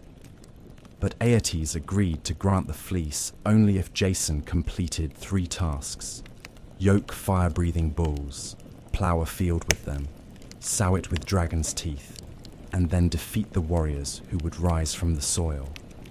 These were not tests of courage, but of impossibility. It would have ended there, had the gods not intervened. Eros, at Hera's urging, struck Medea, daughter of Aeetes, with an arrow of love. She was a priestess of Hecate, versed in herbs and poison, untouched by men, cold as moonlight. But at the sight of Jason, her heart betrayed her. She gave him a potion to shield him from flame, taught him to hurl a stone among the earthborn warriors so they would turn on one another, and at last led him to the fleece itself, guarded by a serpent that never slept. Medea sang spells, and the beast sank into slumber. Jason seized the fleece, brilliant and soft as molten gold, and fled with Medea into the dark. Aeetes pursued them with ships, but the lovers had bought time with blood. Medea had taken her young brother Absyrtus, cut him into pieces, and scattered them in the sea, forcing her father to stop and gather the limbs for burial. The Argo slipped away, stained by crime and magic. Their return was a wandering, past Scylla and Charybdis, through lands of danger and delay. At length, they returned to Iolcus. But Peleus refused to yield the crown. Medea, in vengeance, tricked his daughters into cutting him to pieces and boiling him alive, claiming it was a spell of rejuvenation. Horrified, the people rose up. Jason, now tainted by treachery, was exiled. He fled to Corinth, where he and Medea lived for years in uneasy peace. But Jason, ever seeking legitimacy, cast Medea aside and chose a Corinthian princess for marriage.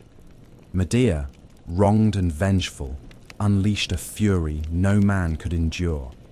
She poisoned the bride's gown, burning her to ash, and murdered her own sons by Jason.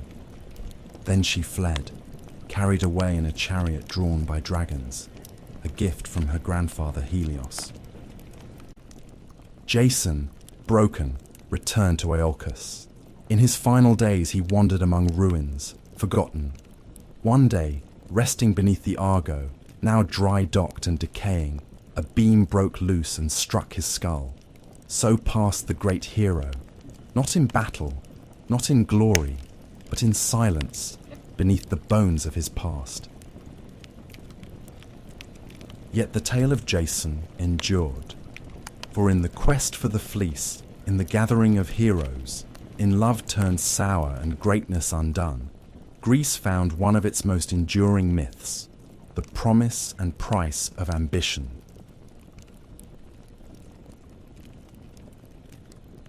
There are few bloodlines in Greek myth more accursed than the royal house of Thebes, where most heroes battled monsters or sailed for distant thrones.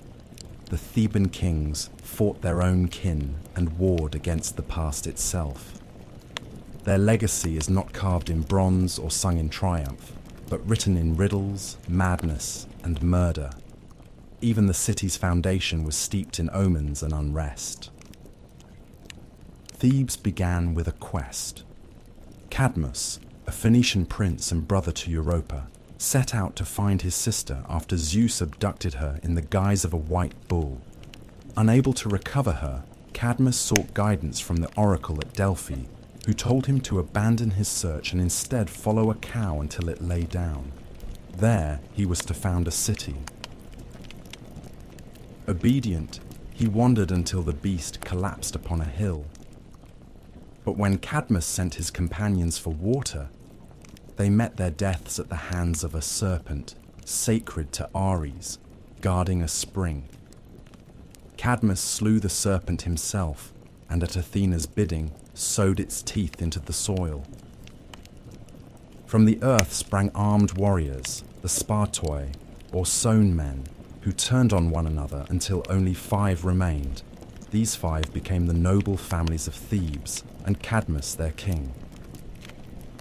But the slaying of Ares' serpent drew divine wrath. Cadmus served the war god for 8 years in penance. He married Harmonia, daughter of Ares and Aphrodite, and the gods themselves came to their wedding. The couple received a cursed necklace forged by Hephaestus, a thing of beauty that would bring ruin to all who wore it. And so the doom of Thebes began not in hatred, but in celebration, cursed by beauty and blood. Generations passed. Cadmus's daughters would meet cruel fates. Ino went mad and threw her child into the sea. Autono's son Actaeon was torn apart by his own hounds after glimpsing Artemis bathing. Semele, beloved by Zeus, was tricked by Hera into demanding that he reveal his true form, and died in flame. And Agave, in a frenzy of Dionysian madness, tore her own son Pentheus limb from limb, believing him to be a lion. But it was through Cadmus's great-great-grandson Laius that the true tragedy would unfold. Laius became king of Thebes and took Jocasta as his queen. Yet the gods had not forgiven the line of Cadmus. An oracle came. If Laius ever had a son, that child would kill his father and marry his mother. As in all Greek stories, the warning was not enough to prevent the sin. Laius lay with Jocasta, and a son was born. Terrified, Laius ordered the infant's ankles pierced and bound, then gave him to a servant to be abandoned on Mount Cithaeron. But the servant, pitying the child, passed him to a shepherd, who in turn delivered him to the king and queen of Corinth, Polybus and Merope, who were childless, and welcomed the boy as their own. They named him Oedipus, meaning swollen foot, and never told him the truth of his blood. Oedipus grew into a clever and proud young man, but rumors of his birth reached him.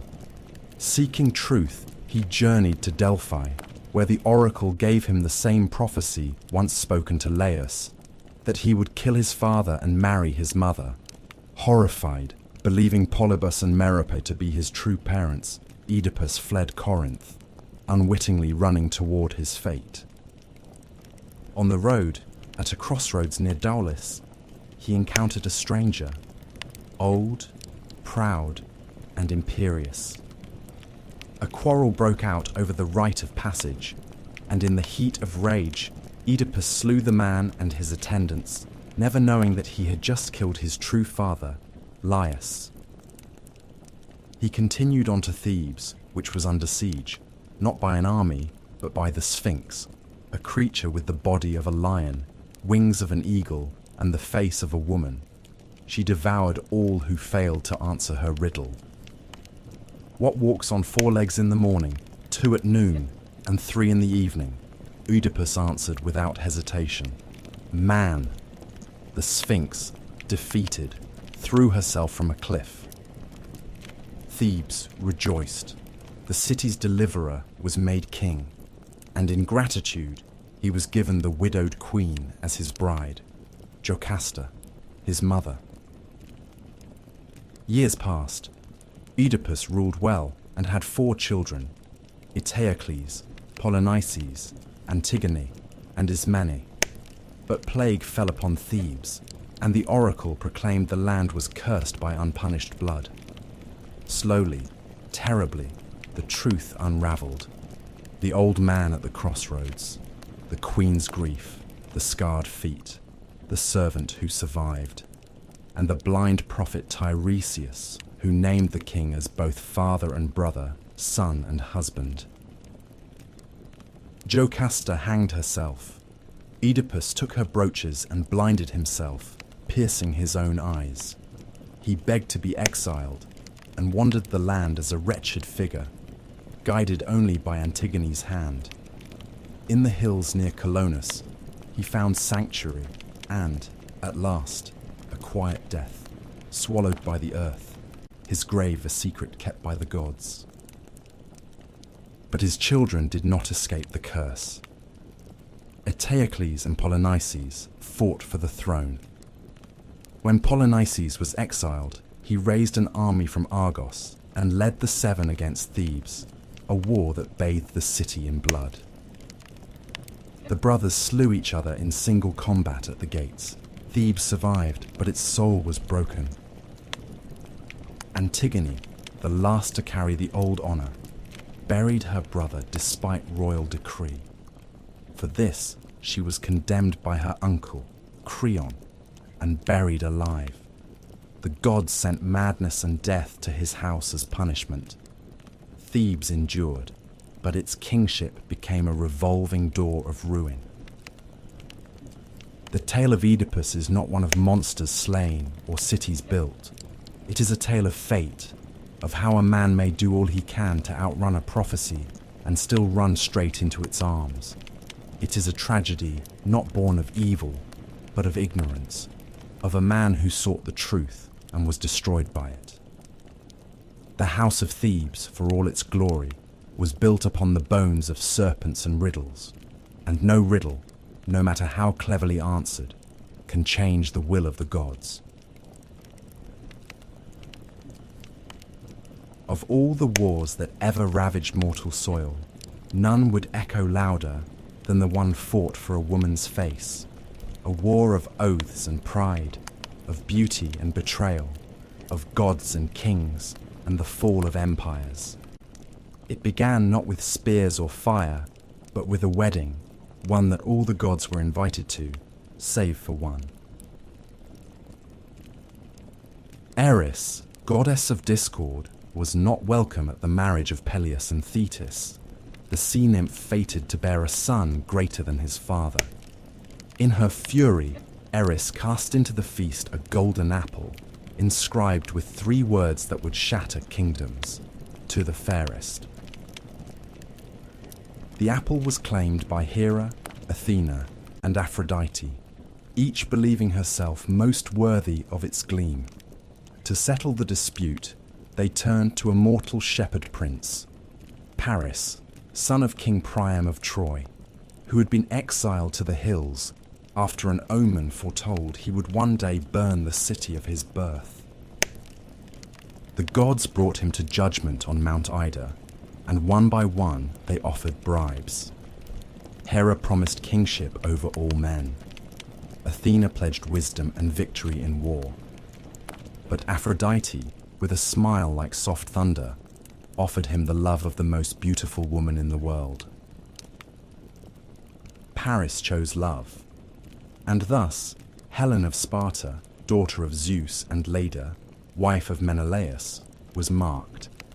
She had many suitors in her youth, princes and kings from across Achaea, drawn not only by her beauty, but by the promise of bloodlines that reached Olympus. Her mortal father, King Tyndareus, feared the war her hand would spark. On the advice of Odysseus, he bound the suitors with a sacred oath that whoever won Helen, all the others would swear to defend that union, to punish any who dared violate it. The pact was made with laughter, but oaths, once sealed, bind more than men. They bind fate. Menelaus, brother to King Agamemnon of Mycenae, won her hand. Their rule in Sparta was just, their kingdom strong.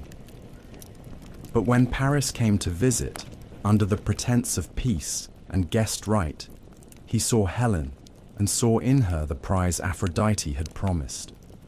Whether she went with him willingly or was taken remains a matter of song and shadow.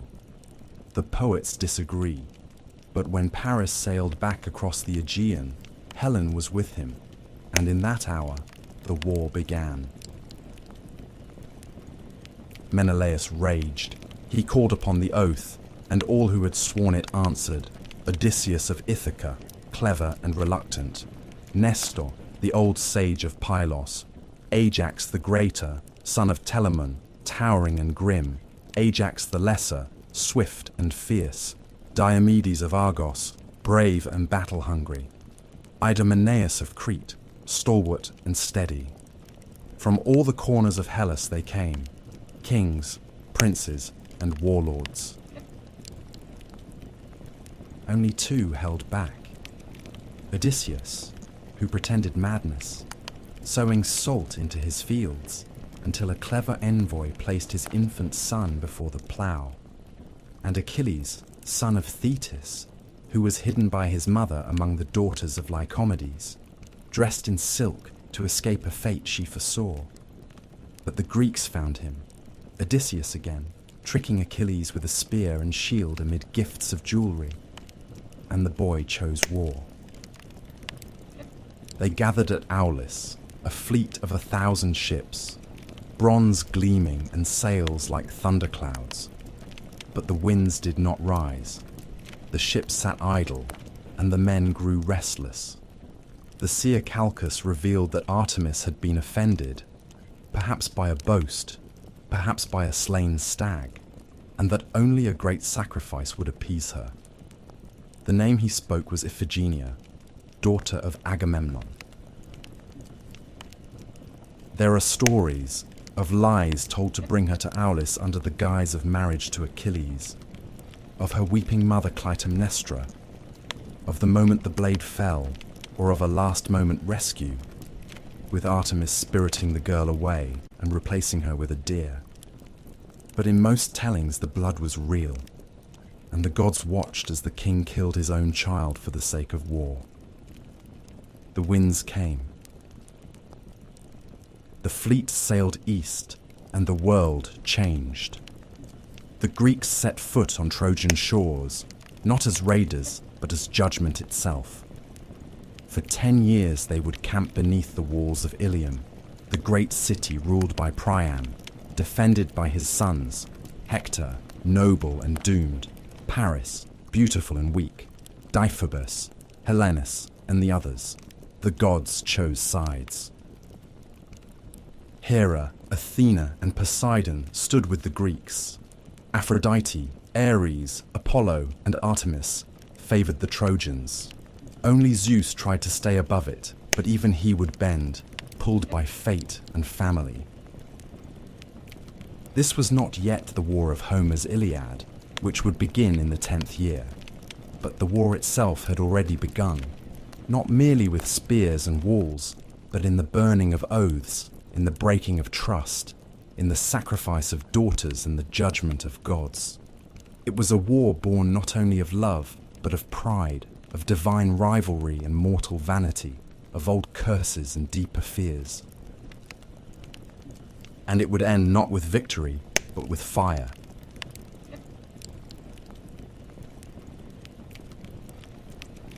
By the time Homer's Iliad begins, the war at Troy has endured for 9 long years.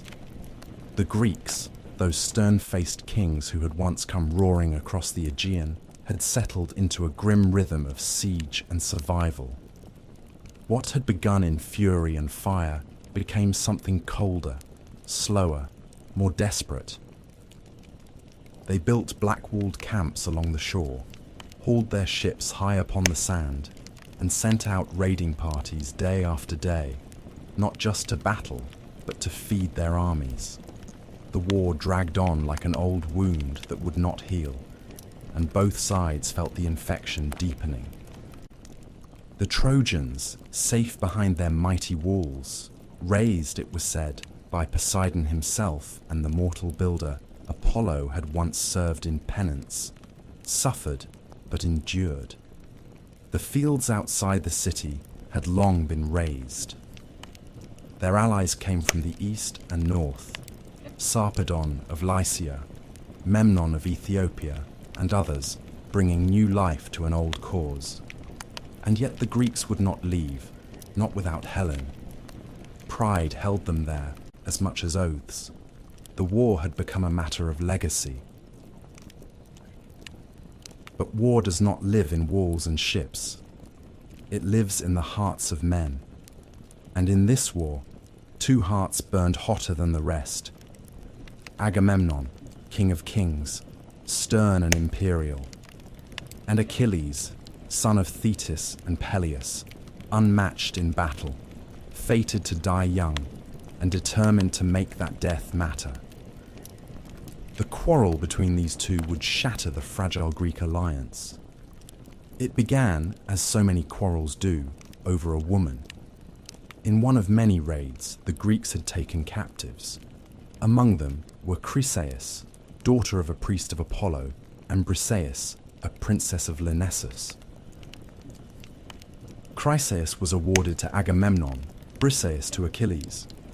When Chryseis' father came to ransom her, bearing golden gifts and reverent words, Agamemnon scorned him. The old man prayed to Apollo, and the god answered not with fire from the sky, but with plague, a silent killer that passed from beast to man, filling the air with death. The prophet Calchas, at last, revealed the truth. Agamemnon, forced to surrender Chryseis to save his army, did so, but in turn demanded Briseis from Achilles as compensation. It was a slight Achilles could not endure. He rose from the council in fury, called Agamemnon a greedy coward, and swore an oath before the gods. He would no longer fight for the Greeks, let them bleed without him. And so he withdrew to his tent, and with him went the Myrmidons, his elite warriors, silent and dangerous, forged for war. From that moment, the tide turned. Without Achilles, the Greeks began to suffer. The Trojans pressed harder. Hector, son of Priam and champion of Troy, led the charge with a quiet, noble fury. He was not Paris, who had brought the war, nor Deiphobus, who sought glory. Hector was the heart of the city, a husband, a father, a prince who carried the burden of his people not in pride, but in duty. Day by day the Trojans pushed the Greeks back to the sea. Ships were set ablaze, heroes fell. Protesilaus, the first Greek to leap ashore, had died in the first skirmish. Now Patroclus, friend and companion of Achilles, watched the losses mount with growing despair. Some say Patroclus was a friend, others a lover, but all agree he was the only one who could reach Achilles in his grief and fury. When the Trojans breached the Greek defences and threatened to burn the ships, Patroclus begged Achilles to let him fight in his stead. He wore the hero's armour, rode his chariot, led the Myrmidons into battle, and for a time the Greeks rallied.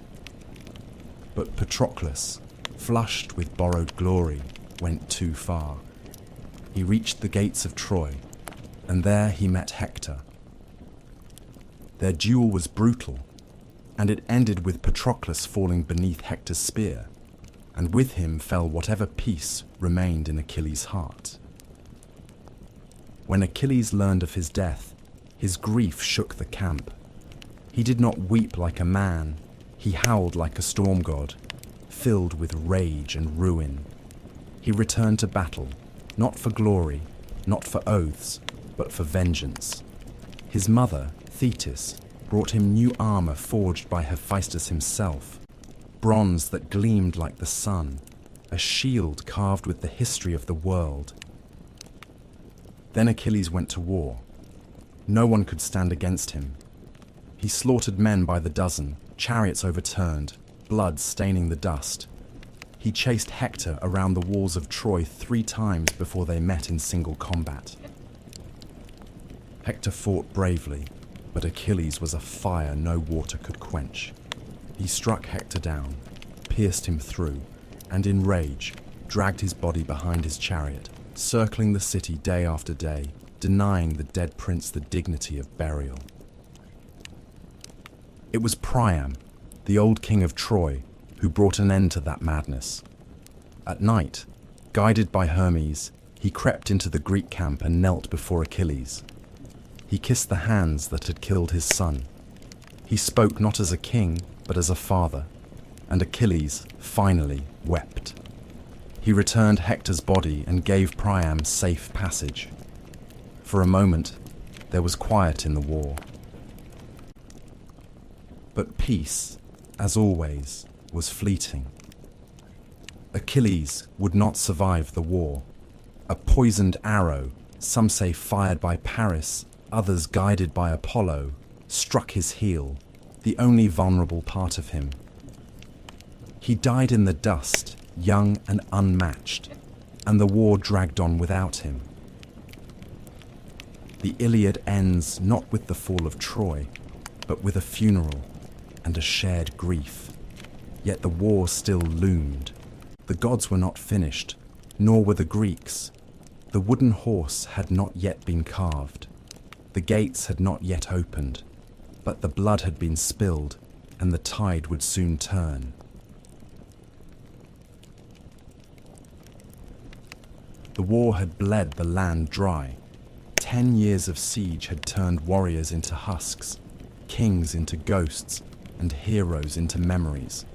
Troy, once golden, stood behind its walls like an old lion surrounded by wolves. The sons of Priam had fallen one by one. Hector, the shield of the city, laid low by Achilles. Troilus, struck down while still a boy. Polydorus, slaughtered in betrayal. The Trojans fought with the desperation of men defending not just stone, but history. And yet they endured, year after year, while the Greeks grew weary and restless beside their smoking campfires. Then, just as the gods began to turn their gaze elsewhere, the Greeks vanished. At dawn, the Trojans climbed their towers and saw no sails upon the sea. The ships were gone. In their place, on the plain outside the Scaean gate, stood a colossal wooden horse, tall as a temple, its flanks stitched from smooth planked cedar, its mane carved in honor of Poseidon. No soldiers stirred, no weapons clashed. The war, it seemed, had ended in silence. Troy did not rejoice easily. Priam, old and cautious, questioned what he saw. Others urged caution. But it was Sinon, a cunning Greek left behind, who broke the city's fate wide open. Pretending to be a deserter, he spun a tale so clever it might have come from Odysseus's own mouth. The horse, he said, was an offering to Athena, a peace token left behind after the Greeks had sailed away. If the Trojans brought it into their city, it would guarantee their dominance for generations. But if they dared destroy it, ruin would follow. Only Laocoon, priest of Poseidon, spoke the truth. "Beware Greeks bearing gifts," he warned, and hurled a spear into the side of the horse. The wood groaned. Something shifted within. But in that moment, as if the gods themselves had tired of warning men, a pair of sea serpents, great and coiled, with eyes like burning coals, rose from the surf and crushed Laocoon and his sons in their coils. The people, seeing this, called it a sign. Troy had refused the gods' gift once before. They would not do so again. With ropes and wheels, with cheers and hymns, they brought the horse inside their walls. That night, while the city feasted and the fires died down to embers, a trapdoor in the belly of the beast opened with a groan like thunder. Out came Odysseus, Menelaus, Neoptolemus, Diomedes, and others, hand-picked for cruelty and cunning. At the same hour, the Greek fleet, hidden on the nearby isle of Tenedos, returned silently under cover of night. Troy slept. What followed was not war. It was slaughter. Neoptolemus, the son of Achilles, stormed through the palace like a black wind. He killed Priam at the altar of Zeus, the old king's blood soaking the stones. Cassandra, daughter of Priam and cursed prophetess, was dragged screaming from the temple of Athena, her warnings once again unheard. Hecuba, queen of Troy, watched her sons die and her city burn. The Greeks showed no mercy. Astyanax, Hector's infant son, was thrown from the walls so no heir might one day rise. Temples were desecrated, women taken, and the city of Troy, once the pride of Asia, was given to flame. Helen, whose face had launched 1,000 ships, was found in the palace. Some say she wept and begged for forgiveness. Others say she stood proud, untouched by grief. Menelaus, blade in hand, looked into her eyes and dropped the sword. He took her back to Sparta, and the war, at last, claimed its final victory. When dawn rose over the plain, nothing remained but smoke and ash. The walls had fallen. The gods turned their eyes away, but the war did not end cleanly. The victors carried their own curses. Ajax the Lesser, who raped Cassandra in Athena's temple, was drowned at sea. Agamemnon, returning home with Cassandra as a concubine, was murdered in his bath by his wife Clytemnestra. The house of Atreus bled on. Menelaus and Helen returned to Sparta, but their names were never clean again. Diomedes, Nestor, and others wandered into obscurity or exile. Odysseus, cursed by Poseidon, would not see home for 10 long years. His tale, a winding odyssey of shipwreck and monsters, would become its own legend, shaped by gods and loss. Only Aeneas, son of Anchises and Aphrodite, escaped Troy with his father on his back and his son by the hand. Guided by omens and stars, he carried the last ember of Troy westward, toward Italy. From his blood, so the Romans would later claim, came Romulus, Remus, and an empire even mightier than Troy. The fall of Troy was not just the end of a city, it was the end of an age, the heroic age, where men dined with gods, where glory mattered more than peace, and where fate was carved into flesh and stone. The wooden horse, the fire, the betrayal, the mourning women. These were the final notes of a song that began with an apple and ended in ruin. The walls that had defied 10 years of siege fell in a single night, and the ashes of Troy drifted out to sea, borne on winds that did not care who had won.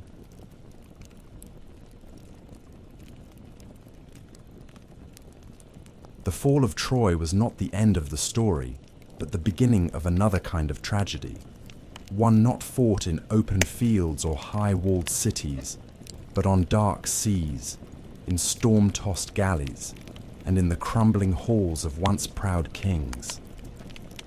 For those who survived the war, the journey home would prove far more perilous than the war itself. The gods, unappeased by the sack of Troy, turned their fury against the victors. The winds that had once carried them to war now scattered them like leaves across the face of the world. Agamemnon, the High King, returned first, or so it seemed.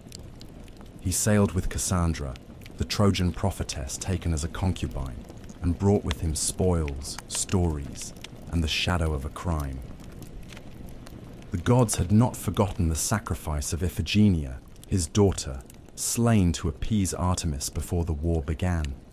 And in Mycenae, Clytemnestra, queen, mother, and widow in all but name, had not forgotten either. She had taken a lover in Agamemnon's absence. Aegisthus, a cousin with his own score to settle, descended from the cursed house of Atreus. Together they plotted murder beneath the roof Agamemnon had built. When the king returned, triumphant but weary, he walked into his palace as into a trap. Some say he was stabbed in the bath, others that Clytemnestra wrapped him in a robe and struck him down with an axe. Cassandra died too, screaming in a tongue none would hear, murdered at the threshold of a foreign land.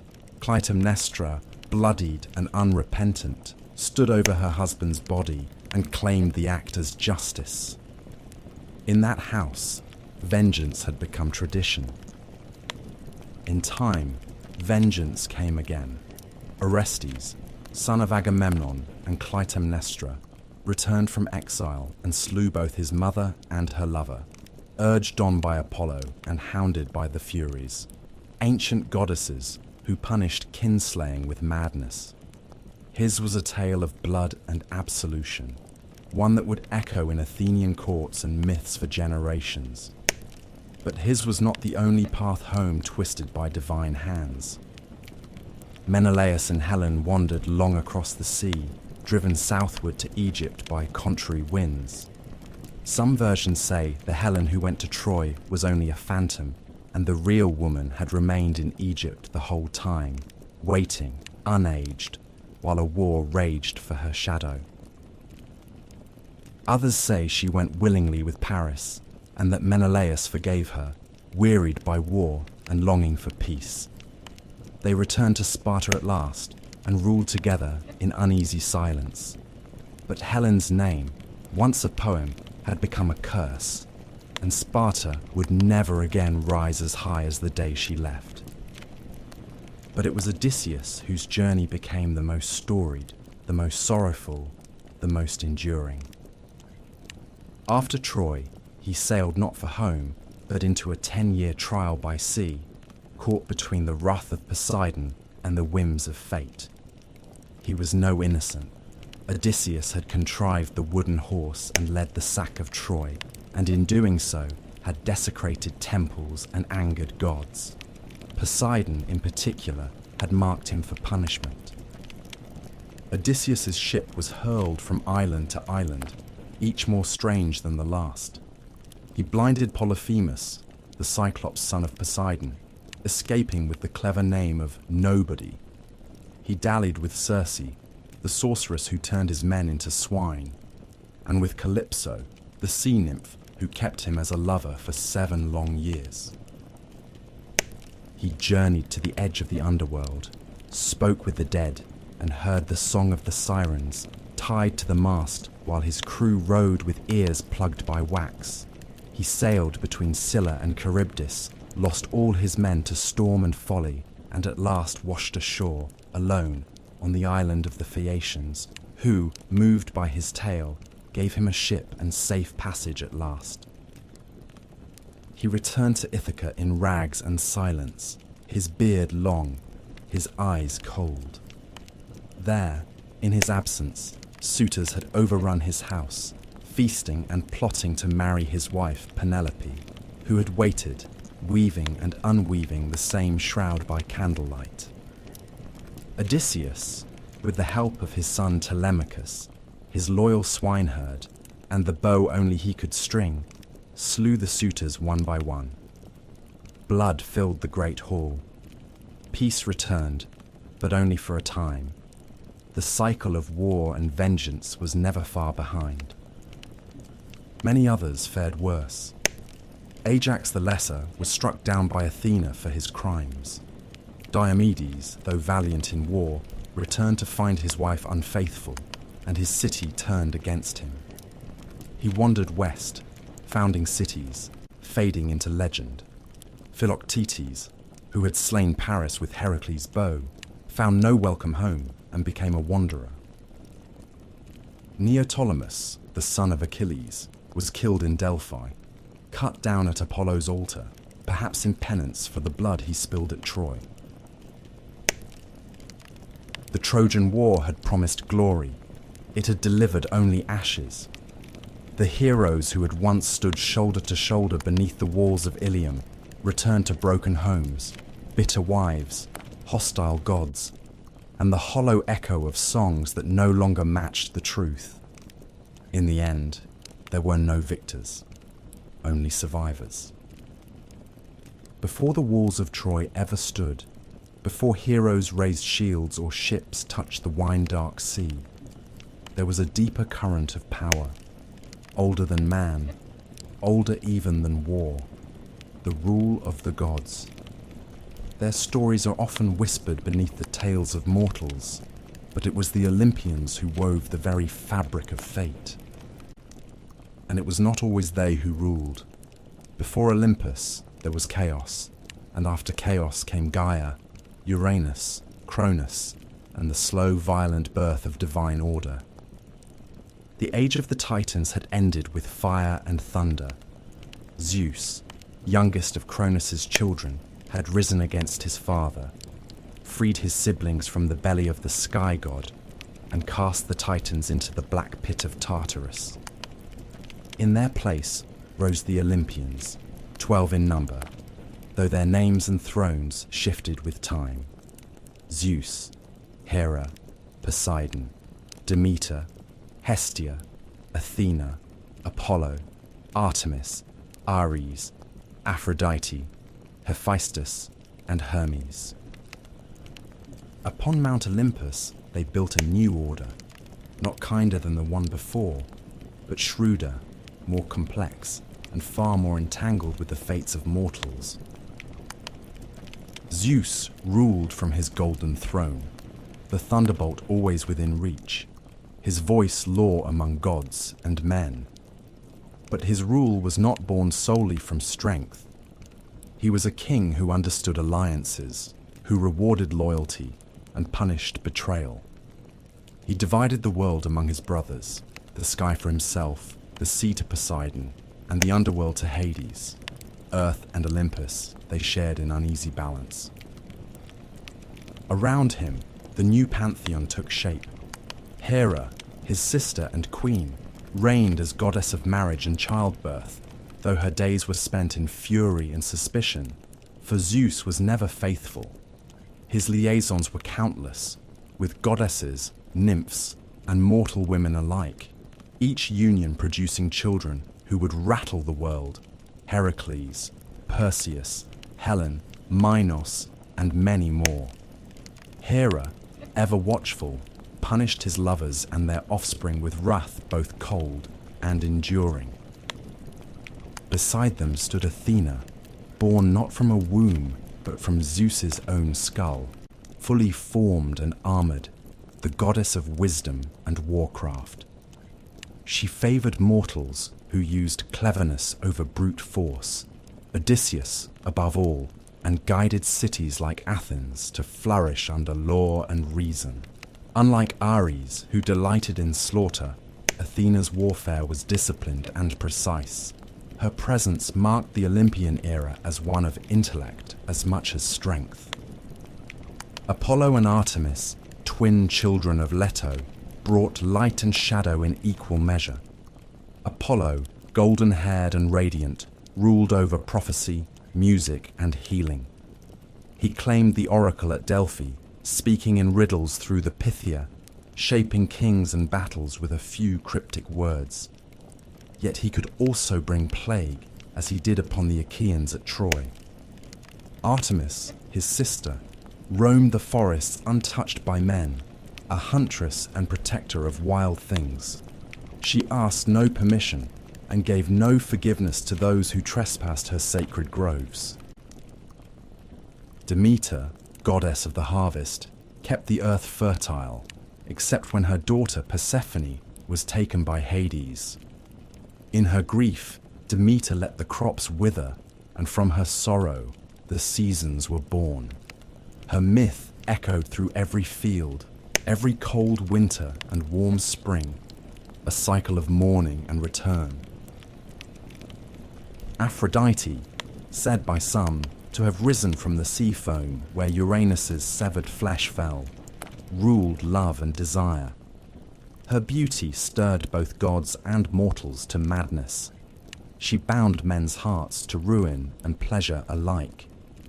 In the halls of Olympus, she was married to Hephaestus, the lame smith god, but gave her heart and body to Ares, the god of war.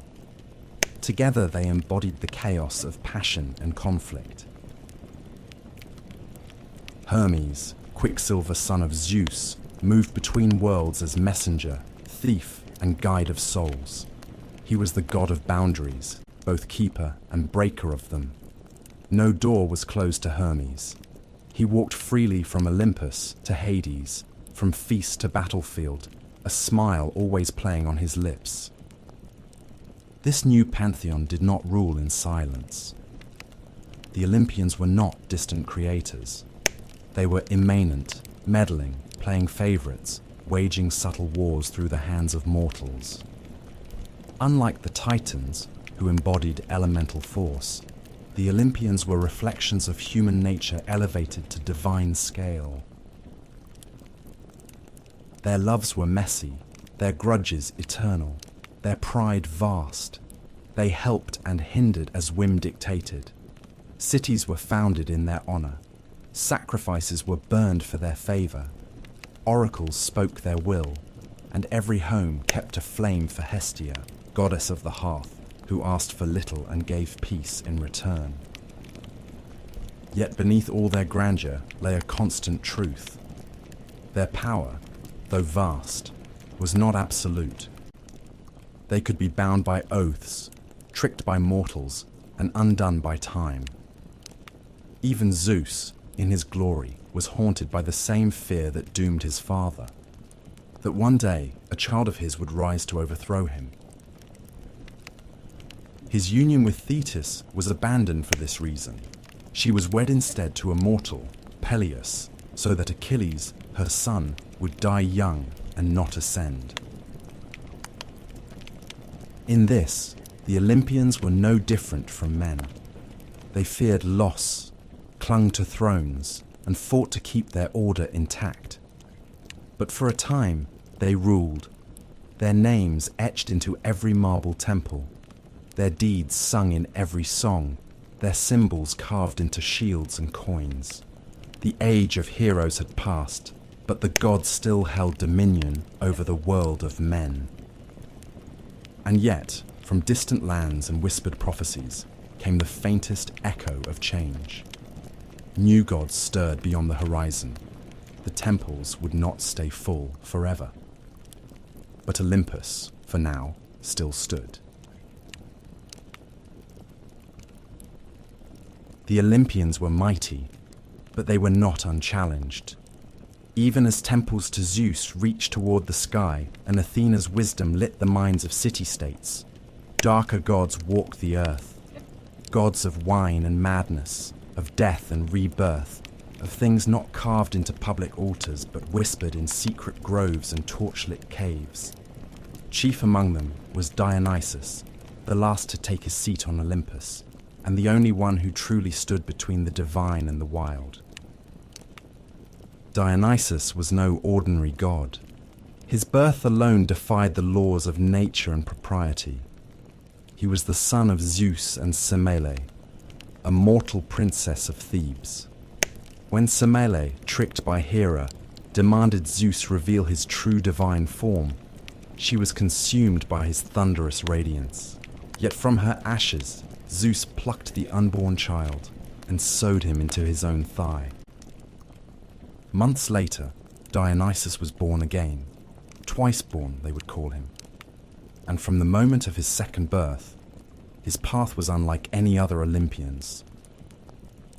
He was raised not on Olympus, but in far corners of the world, among nymphs in Nysa, in the caves of India, in the company of satyrs and maenads.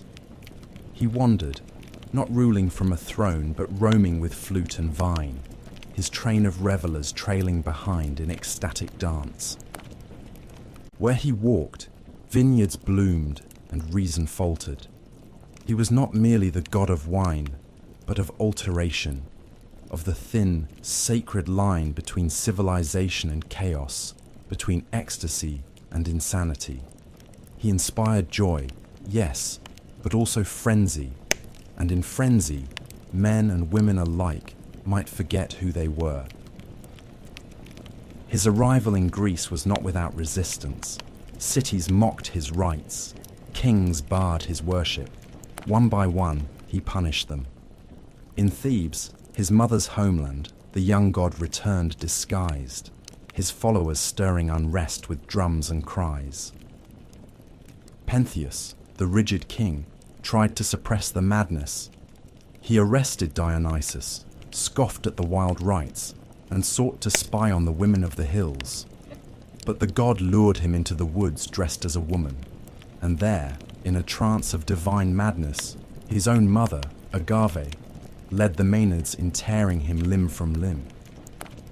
Only when she returned to the city with her son's head on a thyrsus did the spell break, and the lesson settle like a shadow over all Thebes. Dionysus was the god of theatre as well as intoxication, of masks and performance, of truths hidden within lies. His festivals became the heart of Greek drama, where comedies and tragedies alike were performed in his honor.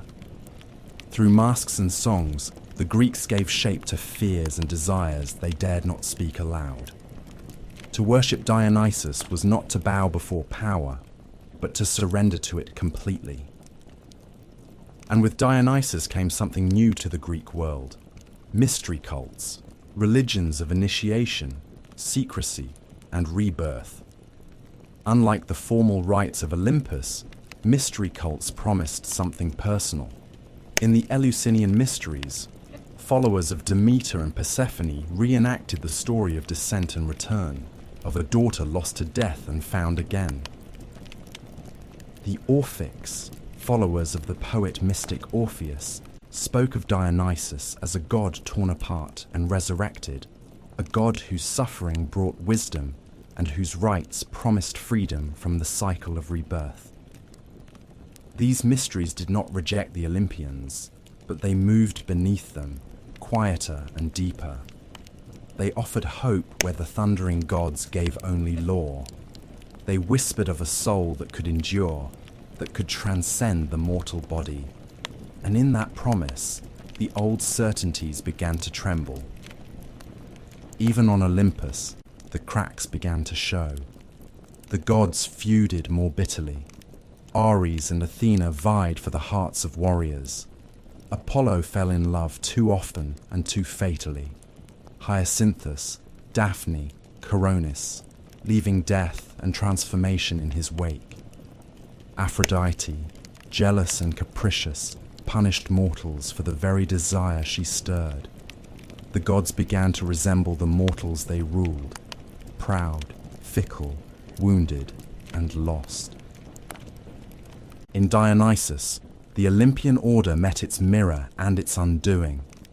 He was divine, and yet lived as a wanderer. He brought joy, yet left madness. He tore down kings and raised up peasants. And most importantly, he changed the nature of divinity itself. The gods were no longer aloof and eternal.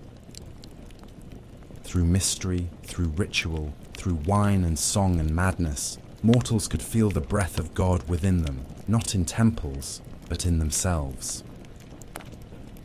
And somewhere in the distance, beyond the wine-dark seas and the marble columns, new gods stirred. Rome was rising, the world was changing, and Olympus, for all its thrones and thunders, could already feel the wind shifting on the mountaintop. The Olympians, for all their immortality and glory, did not confine their stories to the high halls of Olympus. They descended again and again into the world of men. In the form of lovers, tempters, warriors, or punishers, they mingled with mortals and left behind not just oracles or omens, but children. These children of gods and mortals, demigods, were born into a world that neither fully embraced them nor could ever fully contain them. Some became kings, others monsters, but a few became legends, their stories lasting longer than the walls of Troy or even the temples of the gods who sired them. Foremost among these was Heracles, the son of Zeus and Alcmene, a mortal queen of Thebes. His conception was marked by trickery. Zeus came to Alcmene in the form of her husband, drawing out the night so that it lasted twice as long. From that deception, Heracles was born, already shadowed by Hera's wrath. For Hera, the queen of heaven, could never abide her husband's infidelities, and she made the life of Heracles a crucible of torment. While still in his cradle, she sent serpents to kill him, and the infant strangled them with his bare hands. Heracles grew into a man of impossible strength, but it was not brute force that defined his legend. It was penance. In a fit of divinely sent madness, Hera's vengeance again, he killed his wife and children. Racked by grief, he sought purification at the Oracle of Delphi. There, he was told to serve Eurystheus, a petty king, and complete 12 labors, each more impossible than the last. He wrestled the Nemean lion, whose hide no blade could pierce. He slew the Lernaean hydra, cauterizing each writhing neck. He captured the Erymanthian boar, cleansed the stables of Algaeus in a single day, drove away the Stymphalian birds, and tamed the Cretan bull. He stole the girdle of Hippolyta, queen of the Amazons, seized the cattle of Geryon, fetched the golden apples of the Hesperides, and descended into Hades to bring back the hound Cerberus. Each trial was more than a feat of strength. They were encounters with death, with the edge of the world, with the very fabric of human suffering. Through them, Heracles became more than a hero. He became a symbol of mortal endurance, of pain redeemed through effort. At his death, poisoned by a robe soaked in the blood of a centaur, he built his own funeral pyre and climbed atop it, mortal no longer. The gods took him to Olympus, where even Hera, at last, accepted him as divine. He became the only mortal to join the pantheon, a god forged in agony. Yet Heracles was not the first demigod, nor the only one whose story shaped the fate of mortals. Long before him came Perseus, another son of Zeus, born of Danae, who was imprisoned in a bronze tower because of a prophecy that her child would kill her father. But fate, once set in motion, cannot be locked away. Zeus came to her not as a man, but as a shower of gold, and from that union, Perseus was born. Abandoned at sea in a chest, mother and child survived and were taken in by a kind fisherman. But again, a king's lust, this time Polydectes, who desired Danae, set Perseus on a path of peril. Ordered to bring back the head of Medusa, the Gorgon whose gaze turned men to stone, Perseus embarked on his quest armed by the gods. Hermes gave him a sword, Athena a polished shield. He stole the eye of the Grey, the old Grey sisters who shared one vision among them, and learned the Gorgon's location. With Athena's guidance, he approached as Medusa slept, using the mirror of his shield to strike without looking, and severed her head. From her neck sprang Pegasus, the winged horse, and Chrysaor, a warrior of gold. Perseus escaped with their help, and on his return journey rescued Andromeda from a sea monster, married her, and founded dynasties. His lineage would carry on to Heracles, linking their stories by blood and fate. There were others: Theseus, son of Poseidon, or Aegeus depending on the telling, who slew the Minotaur in the labyrinth of Knossos, bringing Athens into its first taste of empire. Bellerophon, rider of Pegasus, who killed the Chimera but flew too high and fell. Atalanta, raised by bears and swift as the wind, sometimes said to be the daughter of Artemis herself, who raced suitors and killed boars, but was undone by love and distraction. The demigods were never allowed peace.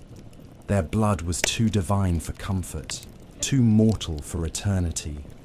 The gods watched them with pride and fear, for each one tested the boundary between Olympus and earth, and the mortals worshipped them, not just for their triumphs, but for their struggles. They suffered, bled, and sometimes died. But in doing so, they became immortal in a way the gods never could, through story. As the memory of Troy faded, as cities rose and fell, the tales of these children endured. They filled amphorae and temple friezes, echoed in poems and plays. And though the gods remained on Olympus, distant and growing more silent, it was in the lives of their mortal-born children that humanity found its mirrors, flawed, courageous, doomed, and glorious. In the world of Greek myth, power did not rest solely in the hands of gods or heroes. There was something older still, something deeper, humming beneath every choice and every death, every victory and every sorrow. Fate. It was not a god, though the gods themselves feared it. It was not a law, though it governed even the divine. Fate was a truth, a force like gravity, unseen but inescapable, woven into the bones of the world. The Greeks called it Moira, and sometimes she had faces, the Moirai, or Fates, three sisters who spun, measured, and cut the thread of every life. Clothos spun the thread, Lachesis measured its length, and Atropos, the one who could not be turned, cut it when the time came. Even Zeus, king of Olympus, was bound by their decisions. He might thunder and plead, but if Atropos raised her shears, no power in heaven or earth could stay her hand. And so, if fate ruled all, what hope had man? The answer lay in omens and oracles, the strange subtle language of the gods and the signs sent to those who dared to read them. The Greeks did not believe they could change their fates, but they believed they might understand them. To see the future was to brace oneself against it, to try, perhaps vainly, to prepare the soul. The most famous oracle in all of Greece was at Delphi, where Apollo spoke through the Pythia, a woman seated upon a tripod over a steaming chasm in the temple's stone floor. She inhaled vapors, slipped into trance, and delivered the words of the god in riddles and fragments. Kings, generals, and common men came to her, some to seek glory, others merely survival. But her words were never straightforward. Apollo did not deal in certainties.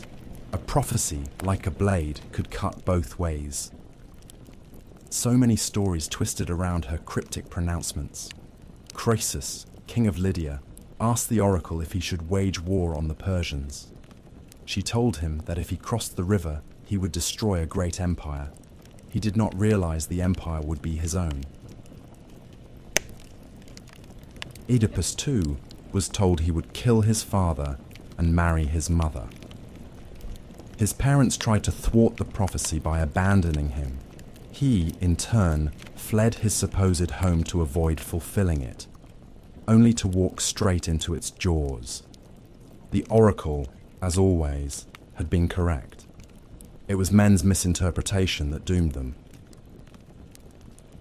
There were other oracles too, at Dodona, where the rustling of sacred oaks revealed the will of Zeus, at Delos, where Leto gave birth to Apollo and Artemis, at Ammon in Libya, and countless smaller shrines where dreams, animal entrails, birds in flight, or the trembling of a flame gave voice to the unknowable.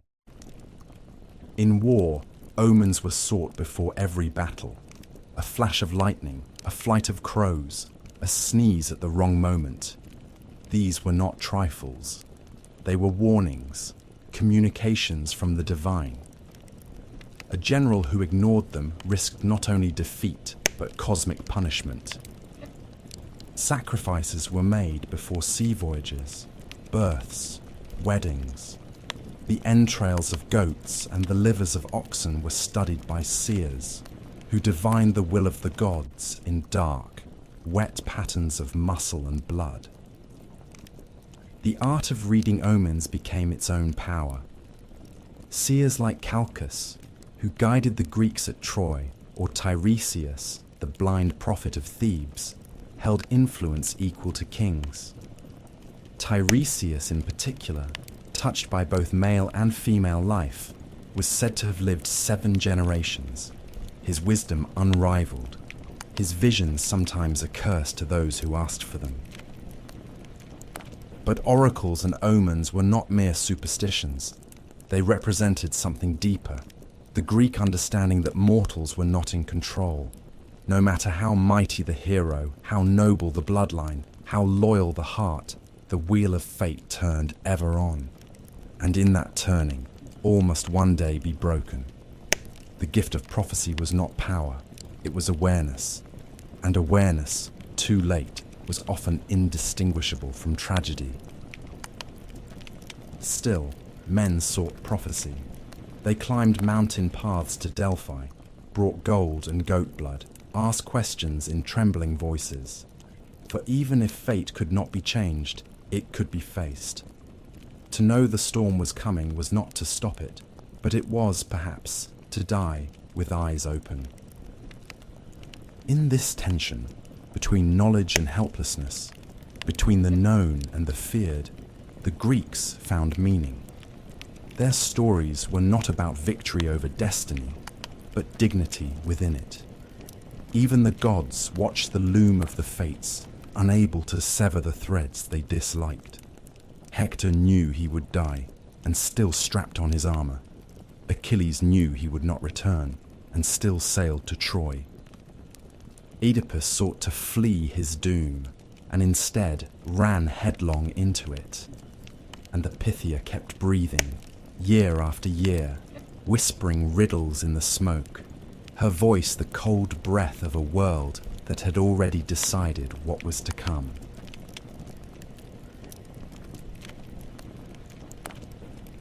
To the ancient Greeks, death was not the end of story, but merely the end of breath.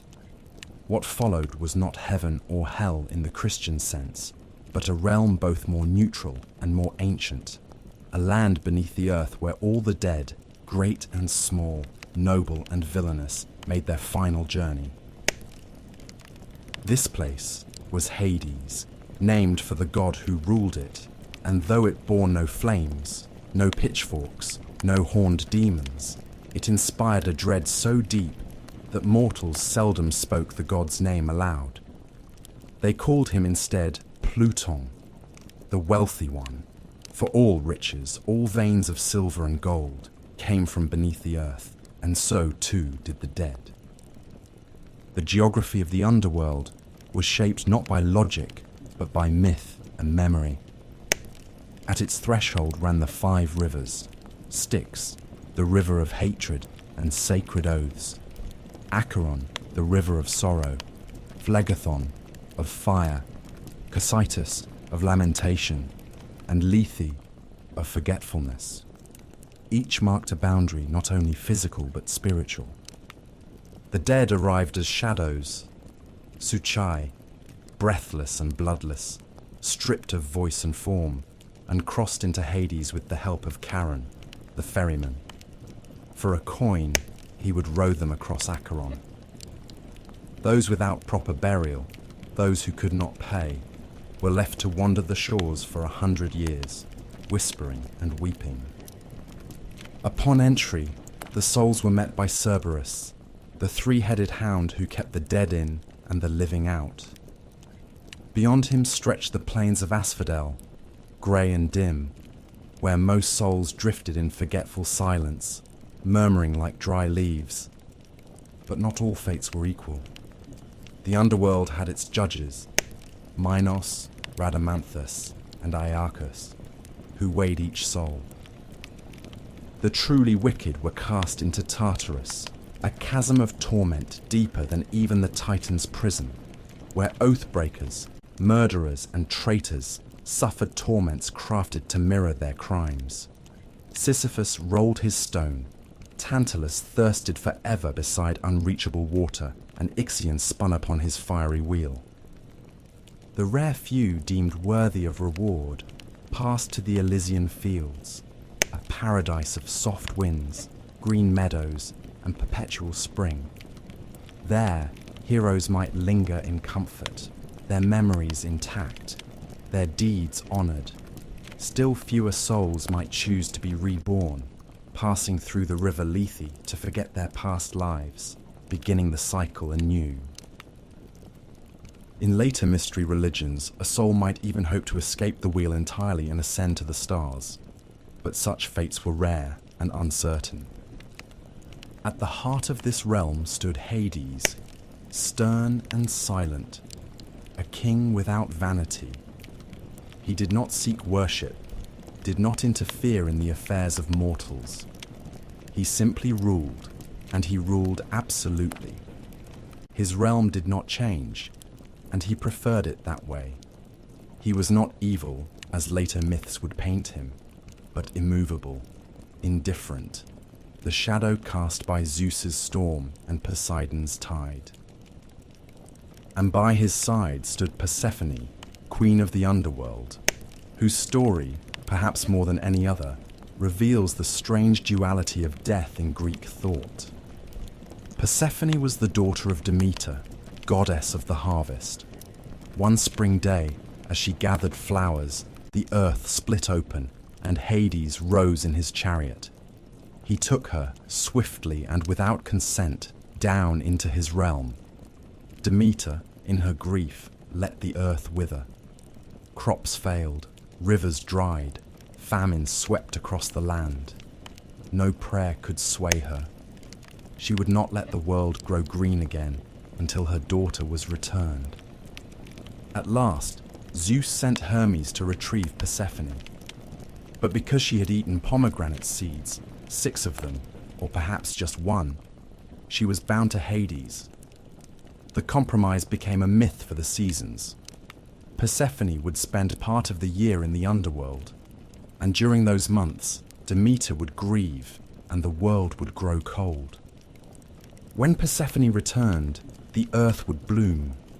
Life and death became a cycle, not a sentence. Over time, Persephone's role evolved. No longer merely a captive, she became a ruler in her own right. A queen of mysteries who walked among the shades with quiet authority. In the Eleusinian mysteries, the great secret rites held outside Athens, her descent and return were reenacted each year, promising not only the return of the grain, but the hope of renewal for the soul. The underworld was not entirely sealed. A few mortals journeyed there and lived to tell of it. Orpheus sang his way past Cerberus and charmed Hades and Persephone, only to lose Eurydice with a backward glance. Heracles brought Cerberus to the surface. Odysseus, guided by Circe, sacrificed to the dead and called up the ghosts of Tiresias, Achilles, Agamemnon. Each one told him that death was not glorious, only final. Better to be a slave in life than a king among shades, said Achilles, once the greatest of the Greeks. And so the Greeks built their tombs with care. They buried the dead with coins for Charon, with weapons, wine, and songs. They poured libations and made offerings at the family hearth, for the dead were never truly gone. They haunted dreams, sent signs, and sometimes, through rites and blood, could even be called back for answers best left unspoken. The underworld was a mirror of life, of memory, of justice without appeal. It offered no heaven for the faithful, nor hell for the faithless. It simply existed, vast and dark, ruled by a god who did not seek love or prayers, only silence. In that stillness, the Greeks saw the shape of eternity. And in the stories they told of Hades and Persephone, of shadows and judgment, of rivers and thrones beneath the earth, they gave death its place in the order of the cosmos, not as a punishment, but as a passage. Even the gods are not immortal, not in memory, not in power, and not in reverence. There comes a moment in every mythic cycle where the divine grows quiet, where once vivid figures fade from the edges of men's dreams, and thrones once built in thunder are worn smooth by time. For the gods of Olympus, that slow retreat began not with war or prophecy, but with Rome, and with a world that had grown restless under the weight of old stories. The Romans did not destroy the Greek gods. They adopted them, gave them new names, folded their myths into Roman values and Roman conquest. Zeus became Jupiter, Hera became Juno, Poseidon became Neptune, and so on. An act of transformation, as calculated as it was reverent. Rome admired the grandeur of Olympus, but it reshaped the gods to better reflect its ideals: order, hierarchy, empire. Jupiter thundered not from a wild peak, but from the Capitoline hill, dressed in the robes of a lawgiver. The wildness of Dionysus became the cultured Bacchus, and Athena's fierce independence softened in the civic wisdom of Minerva. In literature, the myths lived on. Ovid, in his Metamorphoses, retold the old tales in golden Latin, often with irony, always with poetic grace. Virgil, in the Aeneid, made the gods instruments of fate, pulling strings behind Rome's founding. but something had shifted. In Homer, the gods strode the battlefield, naked in their passions, visible in the dust and blood. In Roman myth, they had become symbolic, distant, politicized. They no longer intervened as freely. They had become themes more than presences.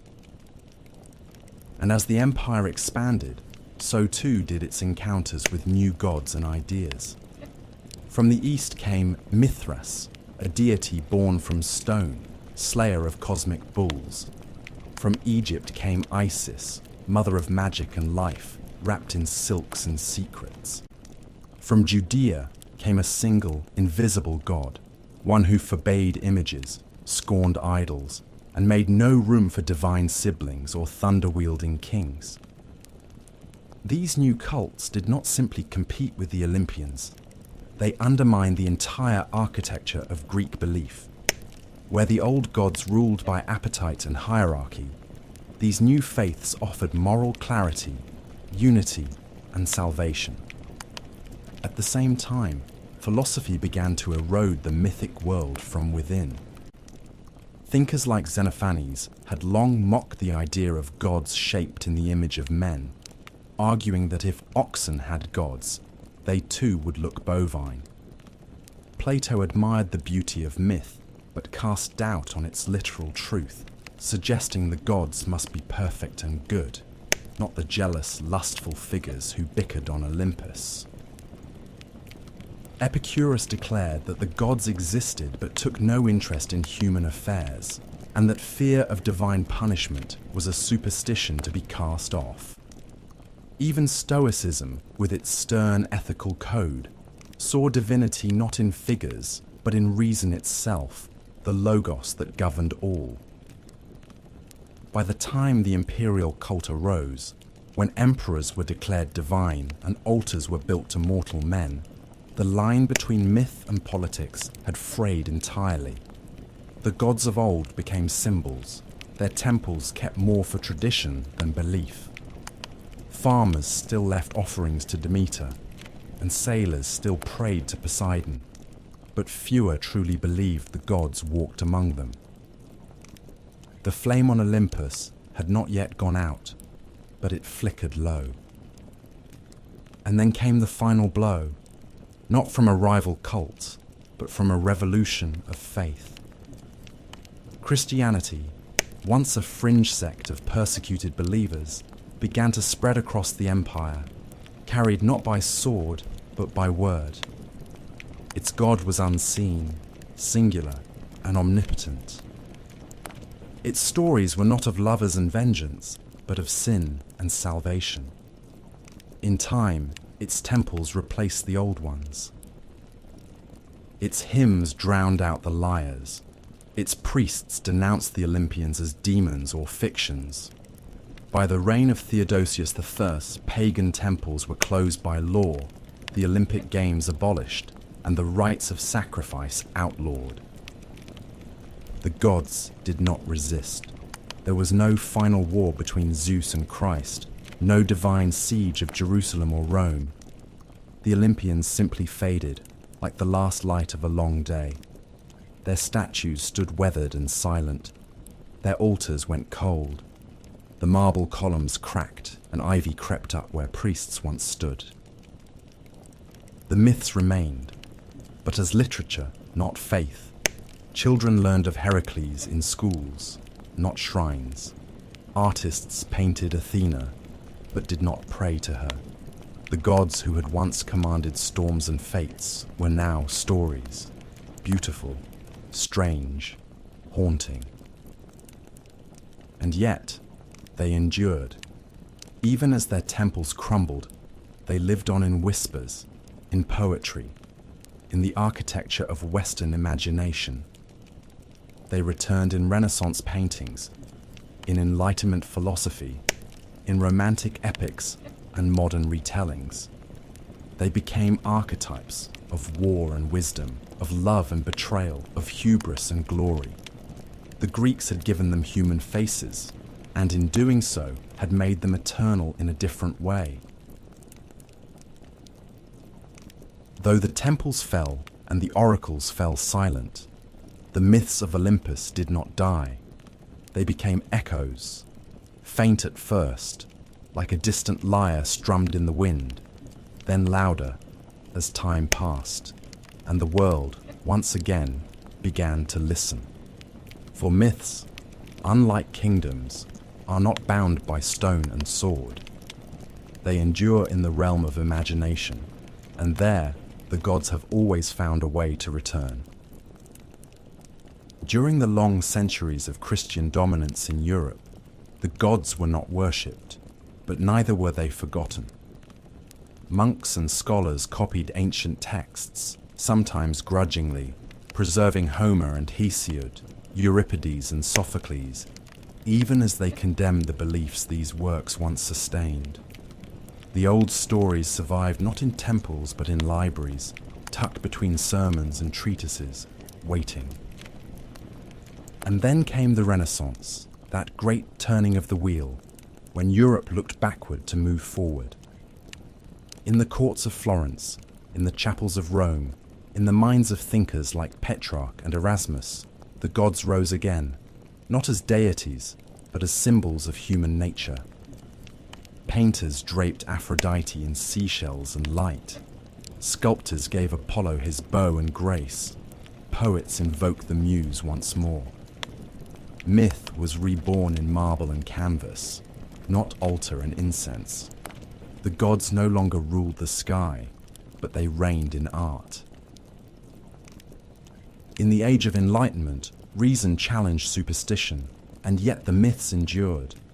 They were studied, translated, dissected. To Voltaire, they were allegories. To Goethe, they were mirrors of the soul. Romanticism followed, and with it, a return to the emotional, the tragic, the sublime. Writers looked to Oedipus and Antigone, to Orpheus and Eurydice, and found in them eternal questions. What is fate? What is love? What does it mean to be human? Then came the modern age. Myth was no longer confined to classical study. It appeared in literature, cinema, psychology, even comics. Carl Jung saw the gods as archetypes within the human mind, eternally re-emerging. James Joyce wove them into Dublin's streets. Rick Riordan reimagined them for schoolchildren in Manhattan. In Marvel and DC, the gods walked again, not in robes and sandals, but in armor and spandex. And always, in the background, there remained the old tales, unchanged. Odysseus still sailed. Heracles still labored. Persephone still rose each spring. They were not forgotten. They were simply translated, generation to generation, into new forms, new tongues, new dreams. Because myth is not fixed. It is living memory, shaped by those who carry it. What the Greeks gave us was not just a pantheon, but a framework, a way to explain the world, to wrestle with death, to honor beauty, to understand the self. Their gods were flawed, yes, but gloriously so. In them we saw not perfection, but potential, the agony of choice, the thrill of risk, the pain of hubris, the comfort of ritual. They told us what we might become and what we must fear. Even now, in a world of science and silence, the myths still murmur. You hear them in stories of chosen heroes, in fallen stars, in the slow turn of the seasons. A girl descends and spring waits. A king defies prophecy and loses everything. A mother grieves the son. The faces change, but the truths do not. The gods may have left Olympus, but they never truly left us. They walk quietly now, in books and songs, in dreams and memories, in every tale that dares to reach beyond the mortal veil. They are not dead. They have simply moved. And now the story ends. The winds on Mount Olympus are cold. The torches in Delphi are ash, but the myths remain. Good night.